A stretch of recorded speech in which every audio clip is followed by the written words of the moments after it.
கர்த்தருடைய பரிசுத்த நாமத்தை ஸ்தோத்திரிக்கிறேன்.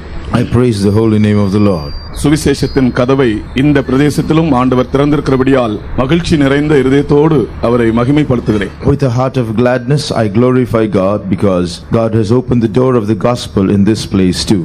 அருமையானவர்களே, இயேசு என்னும் பெயரையே இதுவரைக்கும் கேட்டிராத ஜனங்கள் இன்னும் ஜீவித்துக் கொண்டிருக்கிறார்கள். ஆனால் அந்த பெயரை அடிக்கடி கேட்கவும் ஆழமாக கேட்கவும் ஆண்டவர் நமக்கு அருளின இந்த ஆசீர்வாதங்களுக்காக, ஆசீர்வாதமான வேளைகளுக்காக நாம் எல்லாரும் நன்றி நிறைந்த இருதயத்தோடு காணப்பட வேண்டும். There are still so many people in this world who have not yet heard the name of Jesus even once, but we have to be filled with a grateful heart because we have had the privilege of hearing this name of Jesus over and over again and to hear that name in depth. அப்படி நன்றி உள்ளவர்கள் கரங்களை உயர்த்தி ஒரு 3 அல்லேலூயா சொல்லுவோம். ஹல்லேலூயா, ஹல்லேலூயா, ஹல்லேலூயா. இந்த கடைசி காலத்தின் கடைசி பகுதியிலே நாம் வாழ்ந்து கொண்டிருக்கிறோம். We are living in the last part of the last days. கல்வாரியை நோக்கி கதறி அழ வேண்டிய காலகட்டத்திலே நாம் ஜீவித்துக் கொண்டிருக்கிறோம். We have come to a time period where we have to look to Calvary and cry out. அற்புத சிலுவையின் அதி உன்னதமான அனுபவத்தை நாம் காணும்படி பணிவோடும் பயத்தோடும் பக்தியோடும் நம்முடைய முழங்கால்களிலே மீண்டும் ஒருமுறை அந்த கல்வாரி மாமலை மீது ஏறி செல்ல வேண்டியது அவசியமாயிருக்கிறது. It is essential that we have to walk up Calvary on bended knee once again with fear and trembling and devotion. கர்த்தருக்கு ஸ்தோத்திரம். Praise the Lord. பரலோக ரகசியங்களையும் கிறிஸ்துவின் அறிவின் மேன்மையையும் இந்த நாட்களில் நாம் அறியும்படியாக நம்முடைய பிடிவாத புத்தியையும் நம்முடைய திமிர்வாத மூளையையும் எந்தெந்த காரியங்கள் விரும்புகின்றனவோ அதை வெறுத்து நஷ்டம் என்றும் குப்பை என்றும் விட்டுவிட வேண்டியது மிகவும் அவசியமாயிருக்கிறது. It is essential that we have to put away all things that are as loss and dung, that our minds and our brains which are stubborn might put away its selfish desires and cleave only to that which God is pleased with. மேன்மையானதை பெற்றுக்கொள்ள அற்பமானதை நாம் விட்டுவிட வேண்டியது மிகவும் அவசியம். To gain that which is great, we have to forsake that which is vile. ஆண்டவர் இந்த கடைசி நாட்களிலே அவருடைய மகத்தான ஞானத்தை ஒன்றுமில்லாத தூசிகளாகிய நமக்கு வெளிப்படுத்த நாம் எம்மாத்திரம்? Who are we that God should give us this excellent knowledge about himself to us who are vile? அப்போஸ்தலன் கூறுகிறார், ஹா, ஆண்டவருடைய ஞானம் அறிவு என்பவைகளின் ஆழம் எவ்வளவு பெரியது என்று ஆச்சரியமாக எழுதுகிறார். Oh, the depth of the riches of the knowledge and wisdom of God, as writes St. Paul in the epistles. கர்த்தருடைய சத்துவம் என்னும் மாபெரும் ஐஸ்வரியத்தை அளவிட்ட மனிதன் யார்? Who is the man who has measured the great riches of God? உலகத்தினுடைய எடையையும் ஒருவேளை கணக்கிடலாம். Perhaps a man can weigh the world. வானத்து விண்மீன்களையும் ஒருவேளை வகையறுக்கலாம். Perhaps a man can span space. அண்ட சராசரங்களையும் ஒருவேளை நாம் கணக்கிடலாம், அளந்து விடலாம். Perhaps a calculation can be made about the entire universe. மின்னலின் வேகத்தையும் நாம் கணித்து விடலாம். Perhaps we can make a calculation of the speed of lightning. கதிரவனின் காலப்போக்கையும் நாம் இந்த நாட்களிலே கணக்கிட முடியும். Perhaps we can make calculations of the movements of the sun. ஆனால் கர்த்தருடைய அறிவு ஞானம் என்பவைகளை கிரகிக்கத்தக்க ஒரு மனிதன் யார்? அருமையானவர்களே, But who is a man who can take an account and give in a measure the wisdom and the knowledge of God? இந்த உலகத்தின் ஞானிகளுக்கு மறைத்து பேதைகளுக்கு பாலகருக்கு அதை வெளிப்படுத்திக் கொண்டே இருக்கிறார். God has hidden these secrets to the wise of the world and has revealed them to the babes. பாலகன் போல் தன்னை தாழ்த்துகிறவன் எவனோ, பாலகன் போல் தன் இருதயத்தை குற்றமில்லாமல் பரிசுத்தமாய் காத்துக்கொள்ளுகிறவன் எவனோ, இன்றைக்கு அவனுக்கு அந்த ஞானத்தை, அந்த மகா ஞானத்தை, ஆண்டவருடைய ரகசியத்தை அவர் சபையின் மூலமாய் வெளிப்படுத்திக் கொண்டிருக்கிறார். God gives this wisdom, this great wisdom, these secrets through the church to those people who humble themselves and who keep their hearts blameless like babes. கர்த்தருக்கு ஸ்தோத்திரம். Praise the Lord. தேவனுடைய வசனத்தில் மறைந்து கிடக்கிற சத்தியங்களை இந்த நாட்களிலே கிரகிக்கும்படி பரிசுத்த ஆவியானவர் நம் யாவருக்கும் உதவி செய்வாராக. May the Holy Spirit help us all that we might be able to understand the secrets of the word these days. நம்முடைய வேத பாடத்தின் தலைப்பு பூர்வ பிதாக்கள் கட்டின பலிபீடங்கள்.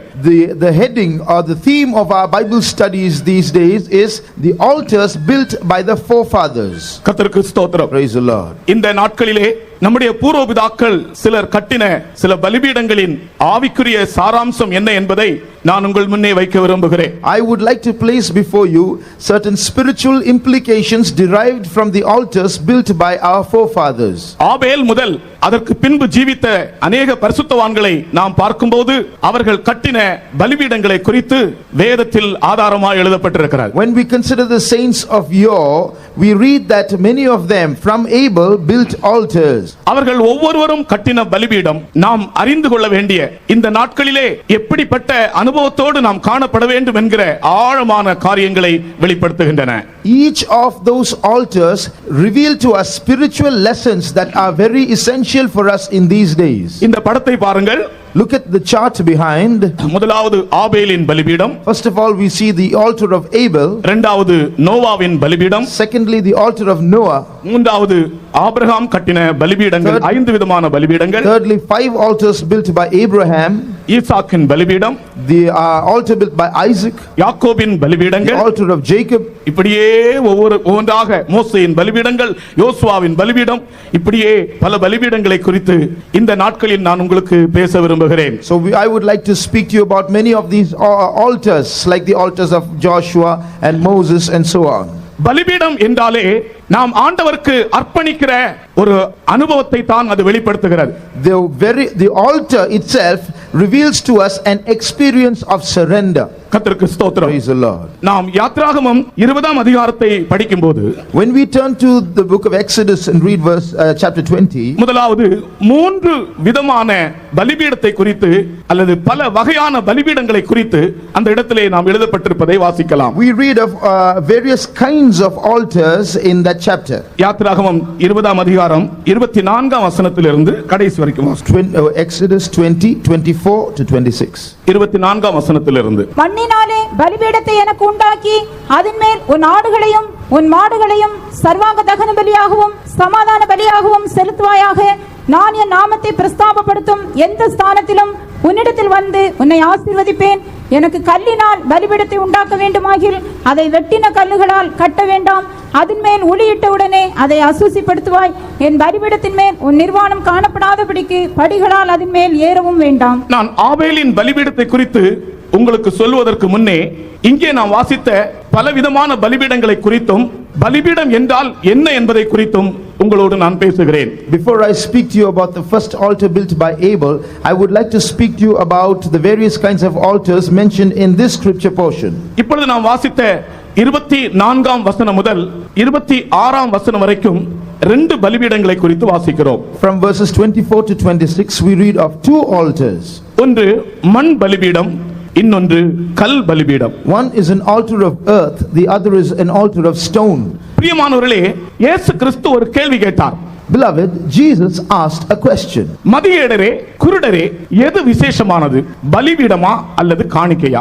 There Jesus asked, O fools and blind, which is more important, the altar or the gift upon the altar? அங்கே மதிகேடர் என்றும் குருடர் என்றும் அழைக்கப்பட்டவர்கள் தவறான வேதத்தை குறித்து தவறான விளக்கம் கொண்டபடியால் தான் மதிகேடர் என்றும் குருடர் என்றும் அழைக்கப்பட்டார்கள். Jesus addressed that group of people as fools and blind only because they misunderstood the word of God. மதிகேடரே, குருடரே, எது விசேஷமானது? Ye fools and blind, which is greater? மத்தேயு 23ஆம் அதிகாரம் 19ஆம் வசனத்திலே அதை நாம் வாசிக்கிறோம். You read that in Matthew 23:19. பலிபீடமா அல்லது காணிக்கையா? Is it the gift or the altar? வாசிங்கள். மதிகேடரே, குருடரே, எது முக்கியம்? காணிக்கையோ, காணிக்கையை பரிசுத்தமாக்குகிற பலிபீடமோ? இயேசு இந்த இங்கிலீஷ்ல படிங்க தயவு செய்து. Ye fools and blind, for whether is greater the gift or the altar that sanctifieth the gift? காணிக்கை விசேஷமானதா அல்லது பலிபீடம் விசேஷமானதா? Is the altar greater or the gift? காணிக்கையை விட காணிக்கையை பரிசுத்தமாக்குகிற பலிபீடம் தான் விசேஷமானது. Here we understand that the altar that sanctifies the gift is greater than the gift itself. காணிக்கையும் நாம் தான், பலிபீடமும் நாம் தான். In the New Testament, we are the gift and we are the altar. எபிரேய நிருபக்காரன் சொல்கிறார், நமக்கு ஒரு பலிபீடம் உண்டென்று, கர்த்தராகிய இயேசு அந்த பலிபீடம். In the epistle to the Hebrews we read, we have an altar, referring to Jesus. அந்த அனுபவத்தை யார் யார் அடைகிறார்களோ அவர்களும் பலிபீடமாய் இருக்கிறார்கள். And all those who have that experience, they are also altars. காணிக்கை செலுத்த, ஆண்டவருக்கு காணிக்கை செலுத்த உலகத்தில் அநேகர் உண்டு. There are many people in this world to offer sacrifices or gifts. ஆனால் அவர்களுடைய வாழ்க்கையை பலிபீடமாக்குகிறவர்கள் மிக குறைவா இருக்கிறார்கள். But there are very few who make their life an altar. உலகத்தில் எந்த மனிதனும் ஆண்டவருக்கு ஒரு காணிக்கை செலுத்த தயங்க மாட்டான். Any man in this world will not hesitate to make an offering to God. தேவ பக்தி உள்ள எந்த மனிதனும் ஆண்டவருக்கு என்று ஒரு காணிக்கை செலுத்த முன்வரத்தான் செய்வான். Any pious man will come forward to make an offering. ஆனால் அவன் கொடுக்கிற காணிக்கை அங்கீகரிக்கப்பட வேண்டும் என்றால் அவன் ஜீவியம் பலிபீடமாக காணப்பட வேண்டும். அப்பொழுதுதான் அவன் காணிக்கை அங்கீகரிக்கப்படும். But for his offering to be accepted, he must primarily become an altar in his life. Only then will the offering be accepted. ஆகையால் ஆண்டவருக்கு காணிக்கை செலுத்தும் முன்னதாக நம் ஜீவியம் பலிபீடமாக இருக்கிறதா என்பதை நாம் பார்ப்போம். So before we offer our offering, we have to make sure that our life is an altar. பலிபீடமாக இருக்கிறதா என்பதை காண வேண்டும் என்றால் பலிபீடம் கட்டினவர்களுடைய ஜீவியம் எப்படி இருந்ததை படிப்போம். To check if our life is an altar or not, we have to consider the lives of those who built altars. கர்த்தருக்கு ஸ்தோத்திரம். Praise the Lord. முதலாவது நான் மண் பலிபீடத்தை பற்றி சொல்லுகிறேன். First of all, I will tell you about the altar of earth. வானத்தையும் பூமியையும் சிருஷ்டித்த மகா உன்னதமான தேவன் சொல்லுகிறார், எனக்கு நீங்கள் பலிபீடத்தை கட்டுவதா இருந்தால் மண்ணினாலே எனக்கு பலிபீடத்தை உண்டாக்குவீர்களாக என்று சொன்னார். The most high God, the creator of the heavens and the earth, says, if you make an altar for me, make it of earth. நான் இந்த வசனத்தை படிக்கும்போது என் உள்ளத்திலே தொடப்பட்ட காரியத்தை சொல்லுகிறேன். I tell you what touched my heart when I read this verse. பலிபீடத்தை உண்டாக்க சொன்ன தேவன் மண்ணினாலே உருவாக்க சொன்னார். வானத்தையும் பூமியையும் சிருஷ்டித்த மகா தேவன், அது தேவனுடைய தாழ்மையை காண்பிக்கிறார். God, the creator of the heavens and the earth, who made everything, commands that an altar be made for him out of earth. It shows his great humility. மனிதனை ஆசீர்வதிக்கும்படி, மனிதனை சந்திக்கும்படி, மனிதனை உயர்த்தும்படி, மனிதனை மேன்மைப்படுத்தும்படி தேவன் தன்னை தாழ்த்துகிற ஒரு பகுதியை தான் இந்த மண் பலிபீடம் காண்பிக்கிறது. To bless man, to exalt man, to promote man, to visit man, we see how God humbles himself through this altar. என்னை கேட்கிற அருமையான சகோதரர்களே, சகோதரிகளே, இன்றைக்கு நான் அறிவிக்கிற சுவிசேஷம் உங்களுக்காகவும் எனக்காகவும் தன்னை தாழ்த்தின ஒரு தேவனை பற்றி தான் இன்றைக்கு நாங்கள் சுவிசேஷம் அறிவிக்கிறோம். Beloved brothers and sisters who are listening to me, the gospel that we are proclaiming now is the gospel about a God who humbled himself. எனக்கு மண்ணினாலே பலிபீடத்தை உண்டாக்குவீர்களாக என்று சொன்னார் தேவன். மனிதன் நிமித்தம் தேவன் எத்தகைய தாழ்மை உடையவரானார் என்று அது காண்பிக்கிறது. Make an altar for me out of earth, says the most high God. This shows how humble God became for the sake of man. நாம் விசுவாசிக்கிற தேவன் மனிதனுக்காக தன்னை தாழ்த்தின தேவன். The God whom we believe in is a God who humbled himself for man. உனக்காக அவர் தன்னை தாழ்த்தும்போது நீ உன்னை தாழ்த்தாமல் இருப்பது நியாயமா? If he has humbled himself for your sake, is it justifiable if you do not humble yourself? கர்த்தருக்கு ஸ்தோத்திரம். Praise the Lord. மண் பலிபீடத்தின் அடுத்த பகுதி, The next part of the altar of earth. தேவன் தன்னை தாழ்த்தினார், உண்மைதான். It is true, God humbled himself. ஆனால் மனிதன் தன்னை ஒரு மண் என்று நினைவு கூற வேண்டும். But man should remember he is dust. இந்த மண் பலிபீடத்தில் இருந்து நாம் விளங்கிக் கொள்கிற அடுத்த சத்தியம் அதுதான். That's the next truth we learn from the altar of earth. உலகத்தில் இருக்கிற எந்த மனிதனானாலும், எந்த ஜாதியினானாலும், எந்த பாஷைக்காரனானாலும் அவன் ஆசீர்வதிக்கப்பட வேண்டும் என்றால், அவன் காணிக்கை அங்கீகரிக்கப்பட வேண்டும் என்றால், அவன் தன்னை ஒரு மண் என்று நினைவு கூற வேண்டும். Every man born in this world, every man of every nation and language, for his offering to be accepted, he must remember primarily that he is dust. விழுந்து போன மனிதனுக்குள்ளே தலைவிரித்து தாண்டவம் ஆடுகிற ஒரு சுபாவம், தன்னை பற்றி மேன்மையாக எண்ணுவதும் பேசுவதும். One prominent nature of every fallen man is boasting about himself, speaking about himself. உலகத்தில் எத்தனையோ ஜாதிகளும் எத்தனையோ பாஷைக்காரரும் இருக்கிறார்கள். ஆனால் தன்னை ஒரு மண் என்று சொல்லுகிற மனிதன் எத்தனை பேர் அப்படி சொல்லுகிறார்கள்? There are so many nations and so many languages in this world, but how many people are there who recognize themselves as dust? 103ஆம் சங்கீதத்திலே தேவன் நம்மை மண் என்று நினைவு கூறுகிறாராம். In Psalm 103 we read, he remembereth that we are dust. தேவன் நம்மை மண் என்று நினைவு கூறும்போது நாம் நம்மை ஒரு பொருட்டென்று எண்ணலாமா? if God remembers that we are dust, can we think something of ourselves? எதுக்கும் உதவா ஏகலித்த ஏழையான், எதுக்கும் உதவா ஏகலித்த ஏழையான், ஏற்றிரோ என்னையும் சேர்த்தீரோ மந்தையில், ஏற்றிரோ என்னையும் சேர்த்தீரோ மந்தையில், என்னதான் பதில் செய்வேன் கண்டிடும் வேளை, நான் என்னதான் பதில் செய்வேன் கண்டிடும் வேளை. சரியான பிச்சு கிடைத்த பிற்பாடு நாம் எல்லாரும் சேர்ந்து பாடுவோம். எதுக்கும் உதவா ஏகலித்த ஏழையார், எதுக்கும் உதவா ஏகலித்த ஏழையார், ஏற்றிரோ என்னையும் சேர்த்தீரோ மந்தையில், ஏற்றிரோ என்னையும் சேர்த்தீரோ மந்தையில், என்னதான் பதில் செய்வேன் கண்டிடும் வேளை, நான் என்னதான் பதில் செய்வேன் கண்டிடும் வேளை. ஒரு மனிதன் தன்னை எவ்வளவு தகுதியினமானவன் என்பதை எப்போதும் நினைத்தவனாக இருக்க வேண்டும். Every man should consciously live understanding the fact that he is always unworthy. உலகத்தில் எத்தனையோ ஜாதியினர்கள் ஜீவிக்கிறார்கள், பாஷைக்காரரும் ஜீவிக்கிறார்கள், உயர்ந்தவர்கள் தாழ்ந்தவர்கள், பணக்காரர்கள் பாமர மக்கள் ஜீவிக்கிறார்கள். ஆனால் பலிபீடமாக வேண்டும் என்றால் நான் ஒரு மண் என்று ஒருவன் நினைவு கூற வேண்டும். There are so many people of so many castes and languages, people who are high and low and rich and poor, but for him to be an altar, he must remember that he is dust. என்னை கேட்கிற சகோதரனே, நீ எவ்வளவு உயர்ந்தவனாக இருந்தாலும், எவ்வளவு படித்தவனாக இருந்தாலும், நீ எந்த உயர்ந்த குலத்தில் பிறந்தவனாக இருந்தாலும், இப்பொழுது நீ உன்னை ஒரு மண் என்று நினைத்தால் இப்பொழுதே நீ ஒரு பலிபீடம் ஆவாய். பலிபீடம் எங்கே உண்டோ அங்கே ஒரு அக்கினியும் இறங்கும். Friend who is listening to me, no matter what caste you belong to, you may be a great person, you may be an educated man belonging to a high caste, but remember, if you humble yourself and remember that you are dust, there you will see fire burning. நான் திரும்ப அந்த கோரஸை பாட போகிறேன். I'm going to sing that chorus again. தயவு செய்து தெரிந்ததான எல்லாரும் என்னோடு சேர்ந்து கைதட்டி பாடுவோம். All of you who know this, please join me clapping your hands. நாம் கர்த்தருக்குள் மகிழ்ச்சி அடையும் போது, கர்த்தரை குறித்து மேன்மை பாராட்டும் போது, உலகத்தின் அசுத்த ஆவிகள் சிறைப்பட்டு போகின்றன. அருமையானவர்களே, when we rejoice in the Lord and we rejoice and sing for the Lord, then all evil spirits in this place will go into captivity.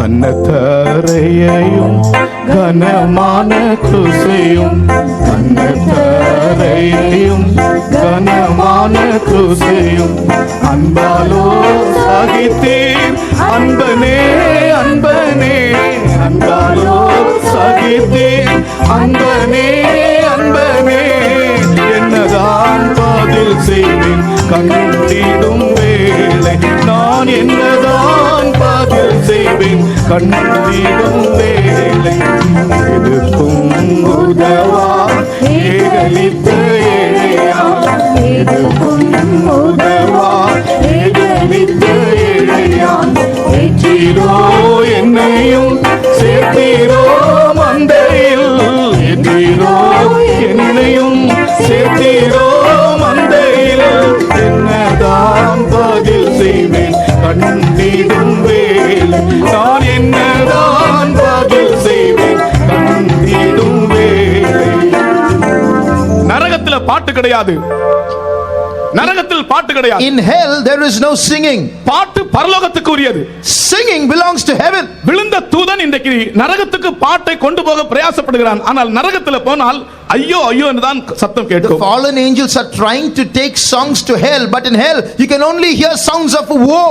நீ எவ்வளவு தகுதியினமானவன் என்று எண்ணி நீ பாடிக்கொண்டிருந்தால் உன் இருதயமும் கண்ணும் நிரம்பும், நீ ஒரு பலிபீடமாய் மாறுவாய். If you remember how unworthy you are, then your eyes will be filled and your heart will be filled and you will become an altar. நீங்கள் எனக்கு பலிபீடம் கட்டினால் மண்ணினாலே எனக்கு பலிபீடம் உண்டாக்குவீர்களாக.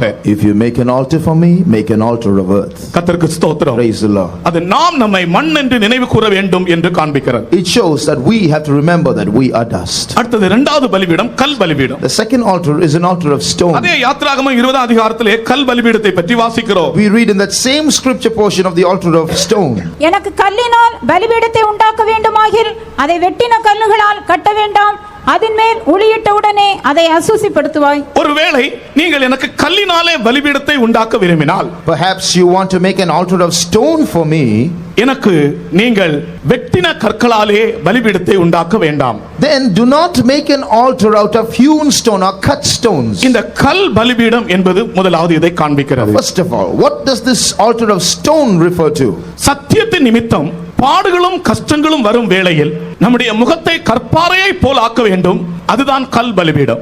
When because of the truth we have to face hardship and sufferings, we have to make our face like a flint or a rock. That is an altar of stone. ஒரு பலிபீடமாக விரும்புகிற மனிதன் கஷ்டங்களையும் உபத்திரவங்களையும் அவன் எவ்விதமாய் சகிக்க வேண்டும் என்பதை அந்த கல் என்கிற வார்த்தை காண்பிக்கிறது. That word stone shows how a man who wants to become an altar must face hardship and tribulation. கிறிஸ்தவ மார்க்கம் என்பது பாடுகளின் மார்க்கம்.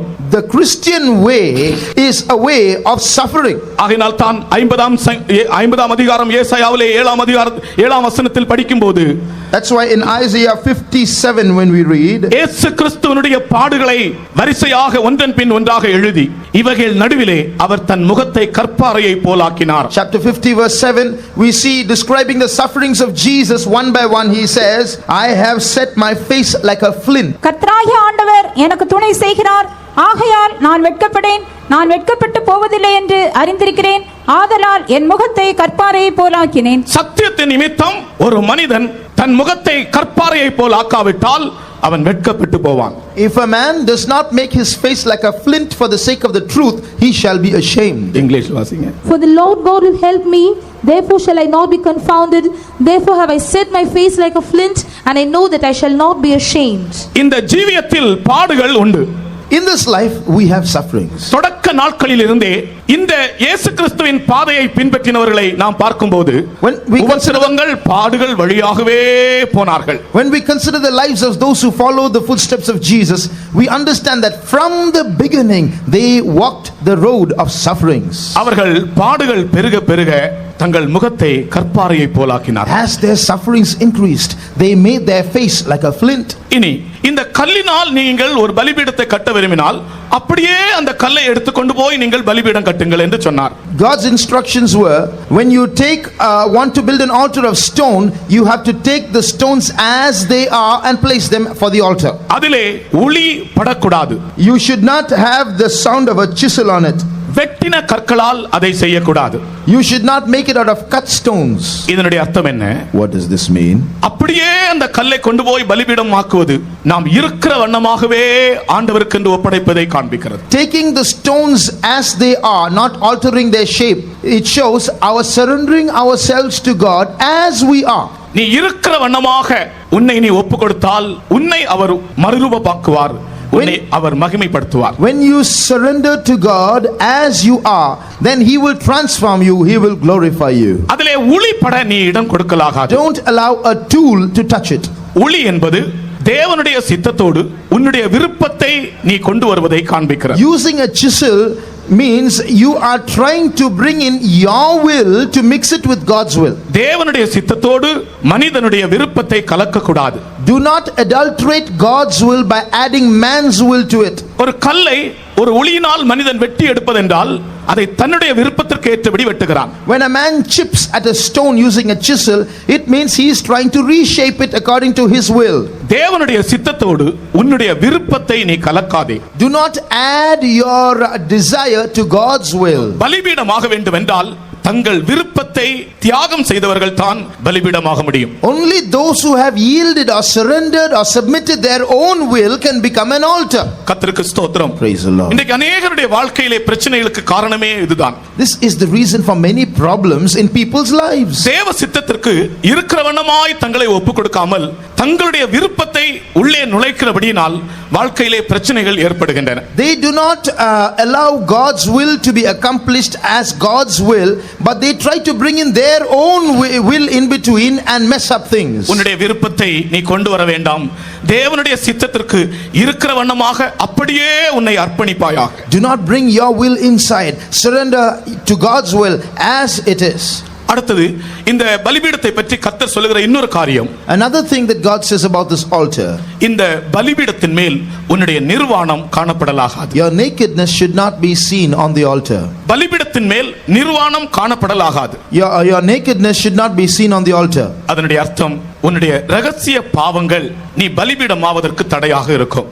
That means your secret sins will be a hindrance to the being an altar. நீ ஒரு பலிபீடமா இருக்க வேண்டும் என்றால் உன்னுடைய வாழ்க்கையிலே ரகசிய பாவங்கள் காணப்படலாகாது. For you to be an altar, you should not allow secret sins in your life. கர்த்தருக்கு ஸ்தோத்திரம். Praise the Lord. பலிபீடத்தை கட்டும்போது பலிபீடத்திலே படிகள் வைத்து பலிபீடத்தில் ஏறக்கூடாதாம். When you make an altar, do not rise up above on the altar by steps.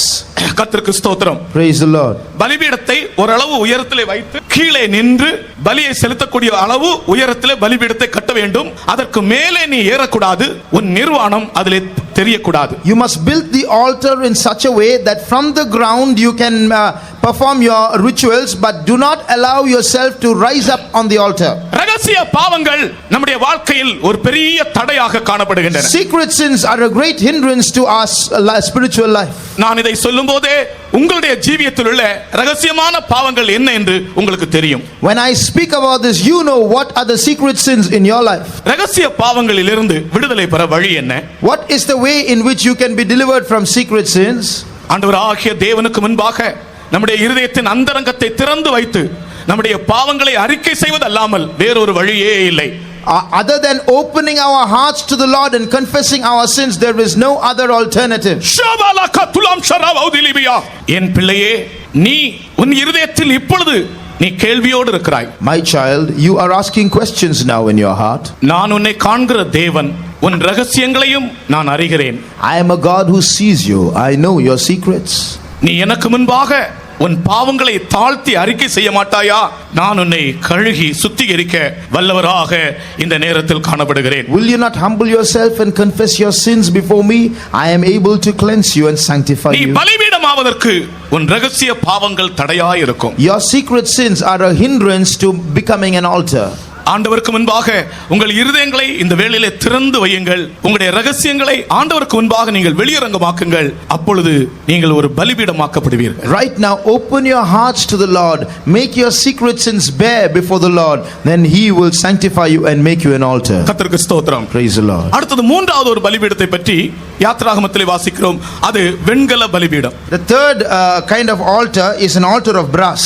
மூன்றாவது பலிபீடம் வெண்கல பலிபீடம். மோசேக்கு தேவன் சொன்னதான வெண்கல பலிபீடம். அந்த பலிபீடம் மரத்தினால் செய்யப்பட்டு வெண்கலத்தால் மூடப்பட்டிருந்தது. The third is an altar of brass. It is made of wood and covered with brass. It was made by Moses. இந்த வெண்கல பலிபீடமானது ஒரு மனிதனுடைய மனுஷீகம் ஆண்டவருடைய கிருபையினால் மூடப்படுகிறதை காண்பிக்கிறது. This altar, brazen altar, refers to how the humanness of man is covered or compassed about by the grace of God.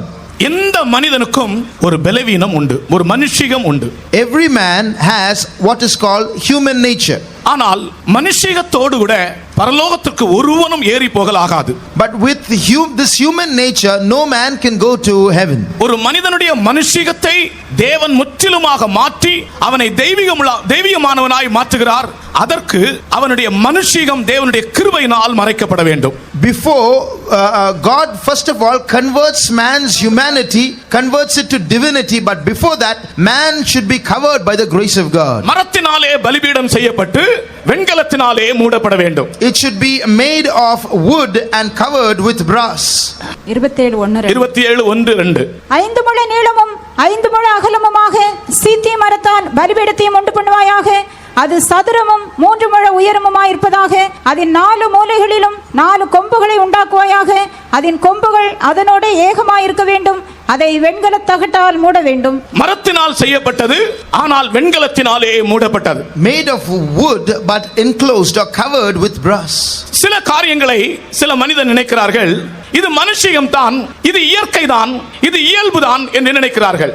Some people referring to certain things, they say this is natural, this is after all quite human. ஆனால் இயல்பானது கிருபையினால் அகற்றப்படுகிறது. But what is natural is removed by grace.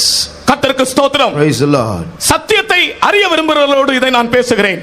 I speak to those who want to know the truth. இது இயல்புதான் என்று நீ கஞ்சாடையாய் காணப்பட வேண்டாம். Do not wink at those things saying, oh, this is natural after all. இயல்பானதையும் மனுஷியத்தையும் மாற்றி தேவனுடைய கிருபை உன்னை மூடுகிறது. The grace of God covers you, removing what is natural or what is human. அதுதான் வெண்கல பலிபீடம் வெளிப்படுத்தும் சத்தியம். That is the truth that the brazen altar reveals. நாம் இப்பொழுது ஜீவிக்கிற காலம் கிருபையின் காலமாக இருக்கிறது. We live in the period of grace. கிருபை உன்னை சூழ்ந்து கொள்ள வேண்டும். So grace should surround you. கர்த்தருக்கு ஸ்தோத்திரம். Praise the Lord. ஆண்டவருடைய கிருபை பழைய ஏற்பாட்டின் காலத்தில் வெளிப்பட்டது போல அல்ல, இந்த நாட்களில் ஆண்டவருடைய கிருபை முழுமையாக நம் வாழ்க்கையிலே வெளிப்படுத்திக் கொண்டிருக்கிறார். Grace today is revealed not like in the times of the Old Testament, but grace is revealed in a wholesome manner these days. பழைய ஏற்பாட்டின் காலத்தில் அவர்கள் ஆண்டவருடைய ஒரு இரக்கத்தை தான் அனுபவித்தார்கள். The Old Testament people only enjoyed the mercy of God. ஆனால் இப்பொழுதோ இது கிருபையின் காலம். இந்த கிருபையின் காலத்தில் தேவனுடைய கிருபை பரிபூர்ணமாக உன் வாழ்க்கையிலே அவர் வெளிப்படுத்துகிறார். But this is the grace period where God reveals his grace to perfection in abundance to us. ஒரு ஆள் வந்து ஒரு பாஸ்டரிடத்திலே கேட்டார், கிருபைக்கும் இரக்கத்திற்கும் என்ன வித்தியாசம் என்று கேட்டார். One man asked a pastor this question, what is the difference between mercy and grace? அப்பொழுது இந்த பாஸ்டர் கொடுத்த பதில் எனக்கு மிகவும் என் இருதயத்துக்கு ஏற்றதா இருந்தது. And the pastor gave the answer that my heart acknowledged as the right answer. நான் அதே விளக்கத்தையே சொல்லுகிறேன். I will give you that answer. அந்த பாஸ்டர் சொன்னார், The pastor said, அந்த கேள்வி கேட்டதான மனிதனுக்கு the pastor answered that man, ஒரு பெரிய பணக்காரனுடைய வீட்டிற்கு ஒரு பிச்சைக்காரன் வந்தானாம். a poor man or beggar went to a rich man's house. ஏதோ ₹1 மிஞ்சினது ₹2 கிடைக்கும் என்ற எண்ணத்தோடு தான் வந்தான். He went expecting say 1 or 2 rupees. அந்த பணக்காரன் அவனுக்கு ஒரு ₹10 கொடுத்தான். That rich man gave him 10 rupees. அந்த பிச்சைக்காரனுடைய உள்ளத்திலே தோன்றின மகிழ்ச்சிக்கு எல்லையே இல்லை. There was no limits to the joy or the feeling of elation that was in the poor man's heart. அந்த ₹10 வாங்கி அவன் எத்தனையோ முறை வணங்கி அவன் சென்று விட்டான். Receiving that 10 rupees with both his hands, he bowed many times before leaving. இதுதான் பழைய ஏற்பாட்டில் கிடைத்த இரக்கங்கள். This is the mercy of the Old Testament. ஆனால் கிருபை என்றால் என்ன? But what is grace? அதே பிச்சைக்காரனை அந்த பணக்காரன் கூப்பிடுகிறான். The rich man calls the same beggar, அவனுடைய வீட்டிலே உட்கார வைக்கிறான். makes him sit in his house. அவனுக்கு என்னென்ன சொத்துக்கள் ஐஸ்வர்யங்கள் இருக்கிறதோ எல்லாவற்றையும் அவன் பெயருக்கு எழுதுகிறான். The rich man writes off all his property and all his assets to the poor man, the beggar. அதுதான் கிருபை. That is grace. கர்த்தராகிய இயேசு கிறிஸ்துவின் மூலமாக பரலோகத்தின் சகல ஆசீர்வாதங்களையும் நாம் பெற்றுக்கொண்டோம். அதுதான் தேவனுடைய கிருபை. We have received all the blessings of the kingdom of heaven through the Lord Jesus Christ. That is grace. உன்னால் செய்ய முடியாத காரியத்தை இந்த உலகத்திலே நீ சாதிக்கும்படியாக அந்த கிருபை உனக்கு உதவி செய்கிறது. That grace helps you to do what you cannot normally do in this world. அந்த கிருபையை விசுவாசிக்கிறவர்கள் நின்று கரங்களை உயர்த்தி ஆண்டவரை கொஞ்ச நேரம் துதிப்போமாக. Those who believe in that grace, raise your both your hands and praise God for some time. Hallelujah, hallelujah, hallelujah, hallelujah, hallelujah. இந்த கிருபை மனிதனுடைய மனுஷியத்தை மூடுகிறது. This grace envelops the human nature of man. மூடுகிறது என்றால் மனுஷியம் அப்படியே இருக்கும், மனுஷியத்திலிருந்து விடுதலை கிடைக்காது என்றல்ல, கடைசியிலே மனுஷியமே இல்லாதவனாக அவனை இந்த கிருபை மாற்றுகிறது. It does not mean that the humanness will remain there and grace will just surround it. Eventually the human nature fully goes and it becomes fully divine. அதுதான் மோசேயின் வெண்கல பலிபீடம். That is the altar of Moses, the brazen altar. கர்த்தருக்கு ஸ்தோத்திரம். Praise the Lord. இனி இந்த பலிபீடம் என்பது என்ன, அதனுடைய அர்த்தம் என்ன, அது எதை காண்பிக்கிறது என்று நான் சில காரியங்களை உங்களுக்கு சொல்லுகிறேன். I will explain to you certain things as to what an altar is, what is its definition and what are its implications. பலிபீடம் என்றால் என்ன?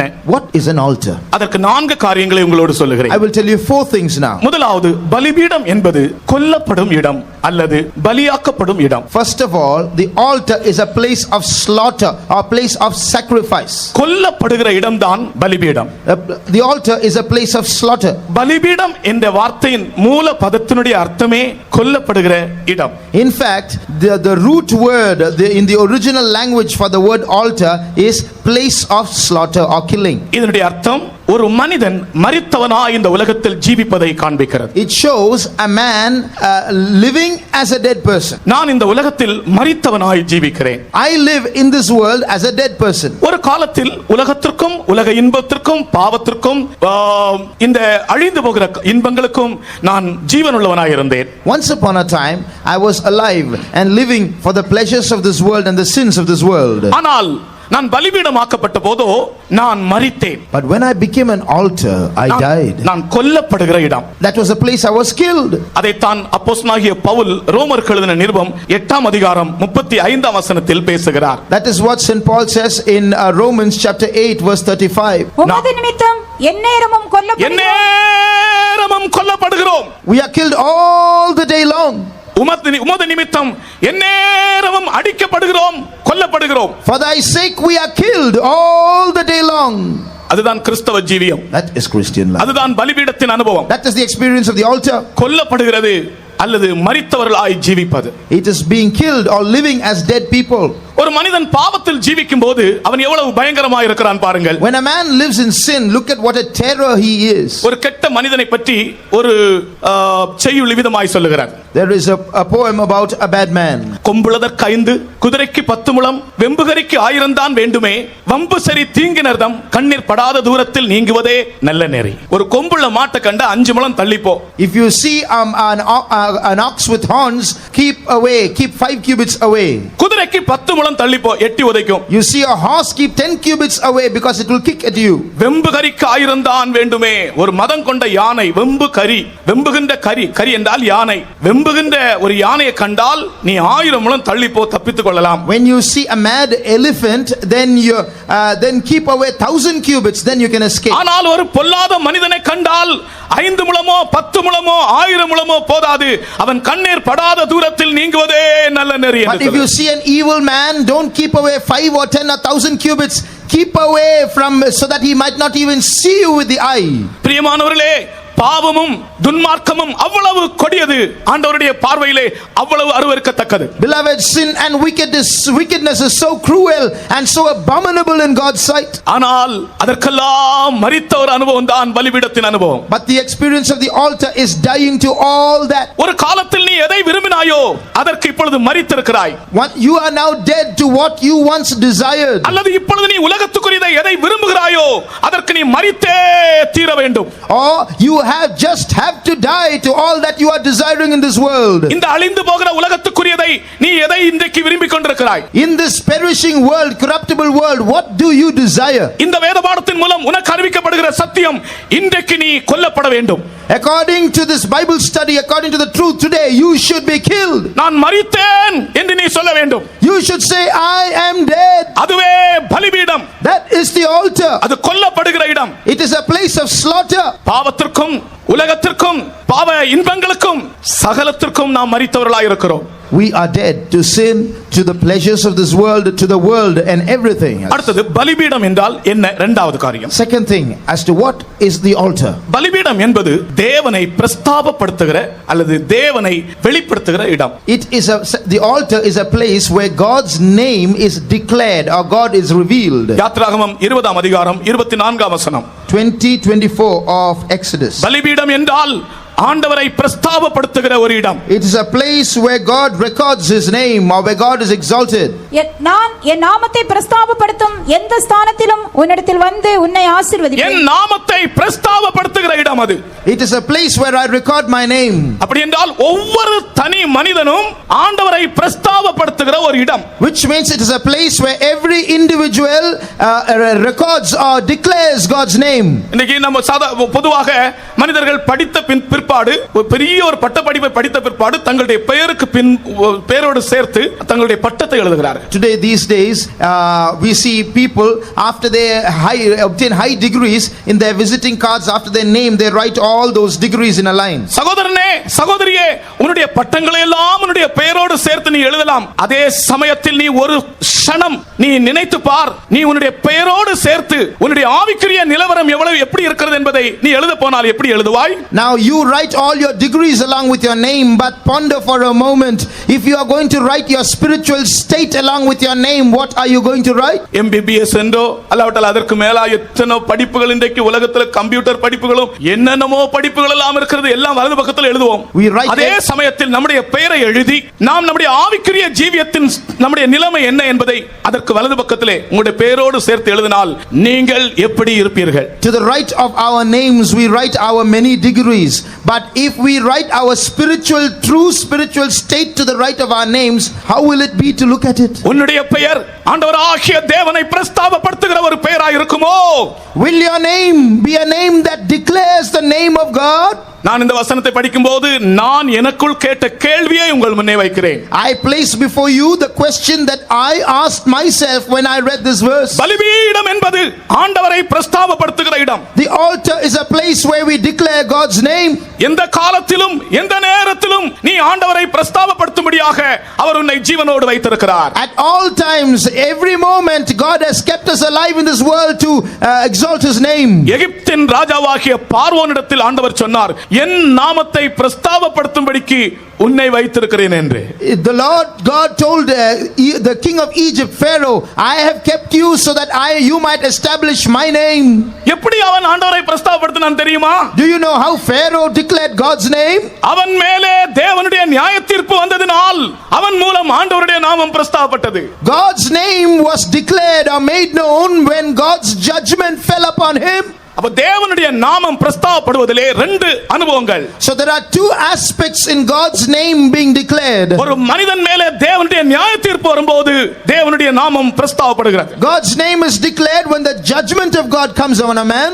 அதே சமயம் ஒரு மனிதன் மேல் தேவனுடைய ஆசீர்வாதங்கள் இறங்கும்போது அவன் மூலமாய் தேவனுடைய நாமம் பிரஸ்தாபப்படுகிறது. At the same time when God's blessings come upon a man, God's name is established. பார்வோனை பற்றி சொல்லப்பட்ட வசனத்தை நீங்கள் யாத்திராகமம் ரோமர் 9ஆம் அதிகாரம் 17ஆம் வசனத்திலே நீங்கள் படிக்கலாம். ரோமர் 9ஆம் அதிகாரம் 17ஆம் வசனத்திலே In Romans 9:17 we read about Pharaoh declaring God's name. உன் மூலமாக என் நாமத்தை பிரஸ்தாபப்படுத்துவேன் என்று ஒரு இடத்தில் வேதத்தில் எழுதப்பட்டிருக்கிறது என்று பவுல் எழுதுகிறார். It says, the scripture said unto Pharaoh, even for this purpose have I raised you up, that I might show my power in thee. தேவனுடைய நியாயத்தீர்ப்பு அங்கே வந்தபடியினால் அங்கே தேவனுடைய நாமம் பிரஸ்தாபப்பட்டது. God's name was declared even there because God's judgment came. ஒரு நியாயத்தீர்ப்பு வந்து அதன் மூலமாய் ஆண்டவருடைய நாமம் உன் மூலமாய் பிரஸ்தாபமாக கூடாது. Through a judgment, God's name should not be declared in your life. தேவனுடைய ஆசீர்வாதங்களை நீ பெற்று தேவனுடைய நாமத்தை நீ உன் வாயினால் வெளிப்படுத்தி துதித்து மகிமைப்படுத்தி அவரை பிரஸ்தாபப்படுத்த வேண்டும். You must receive the blessings of God, and by praising Him and exalting Him you should declare His name. எப்போதும் இயேசு என்று நீ சொல்ல வேண்டும். Always say Jesus.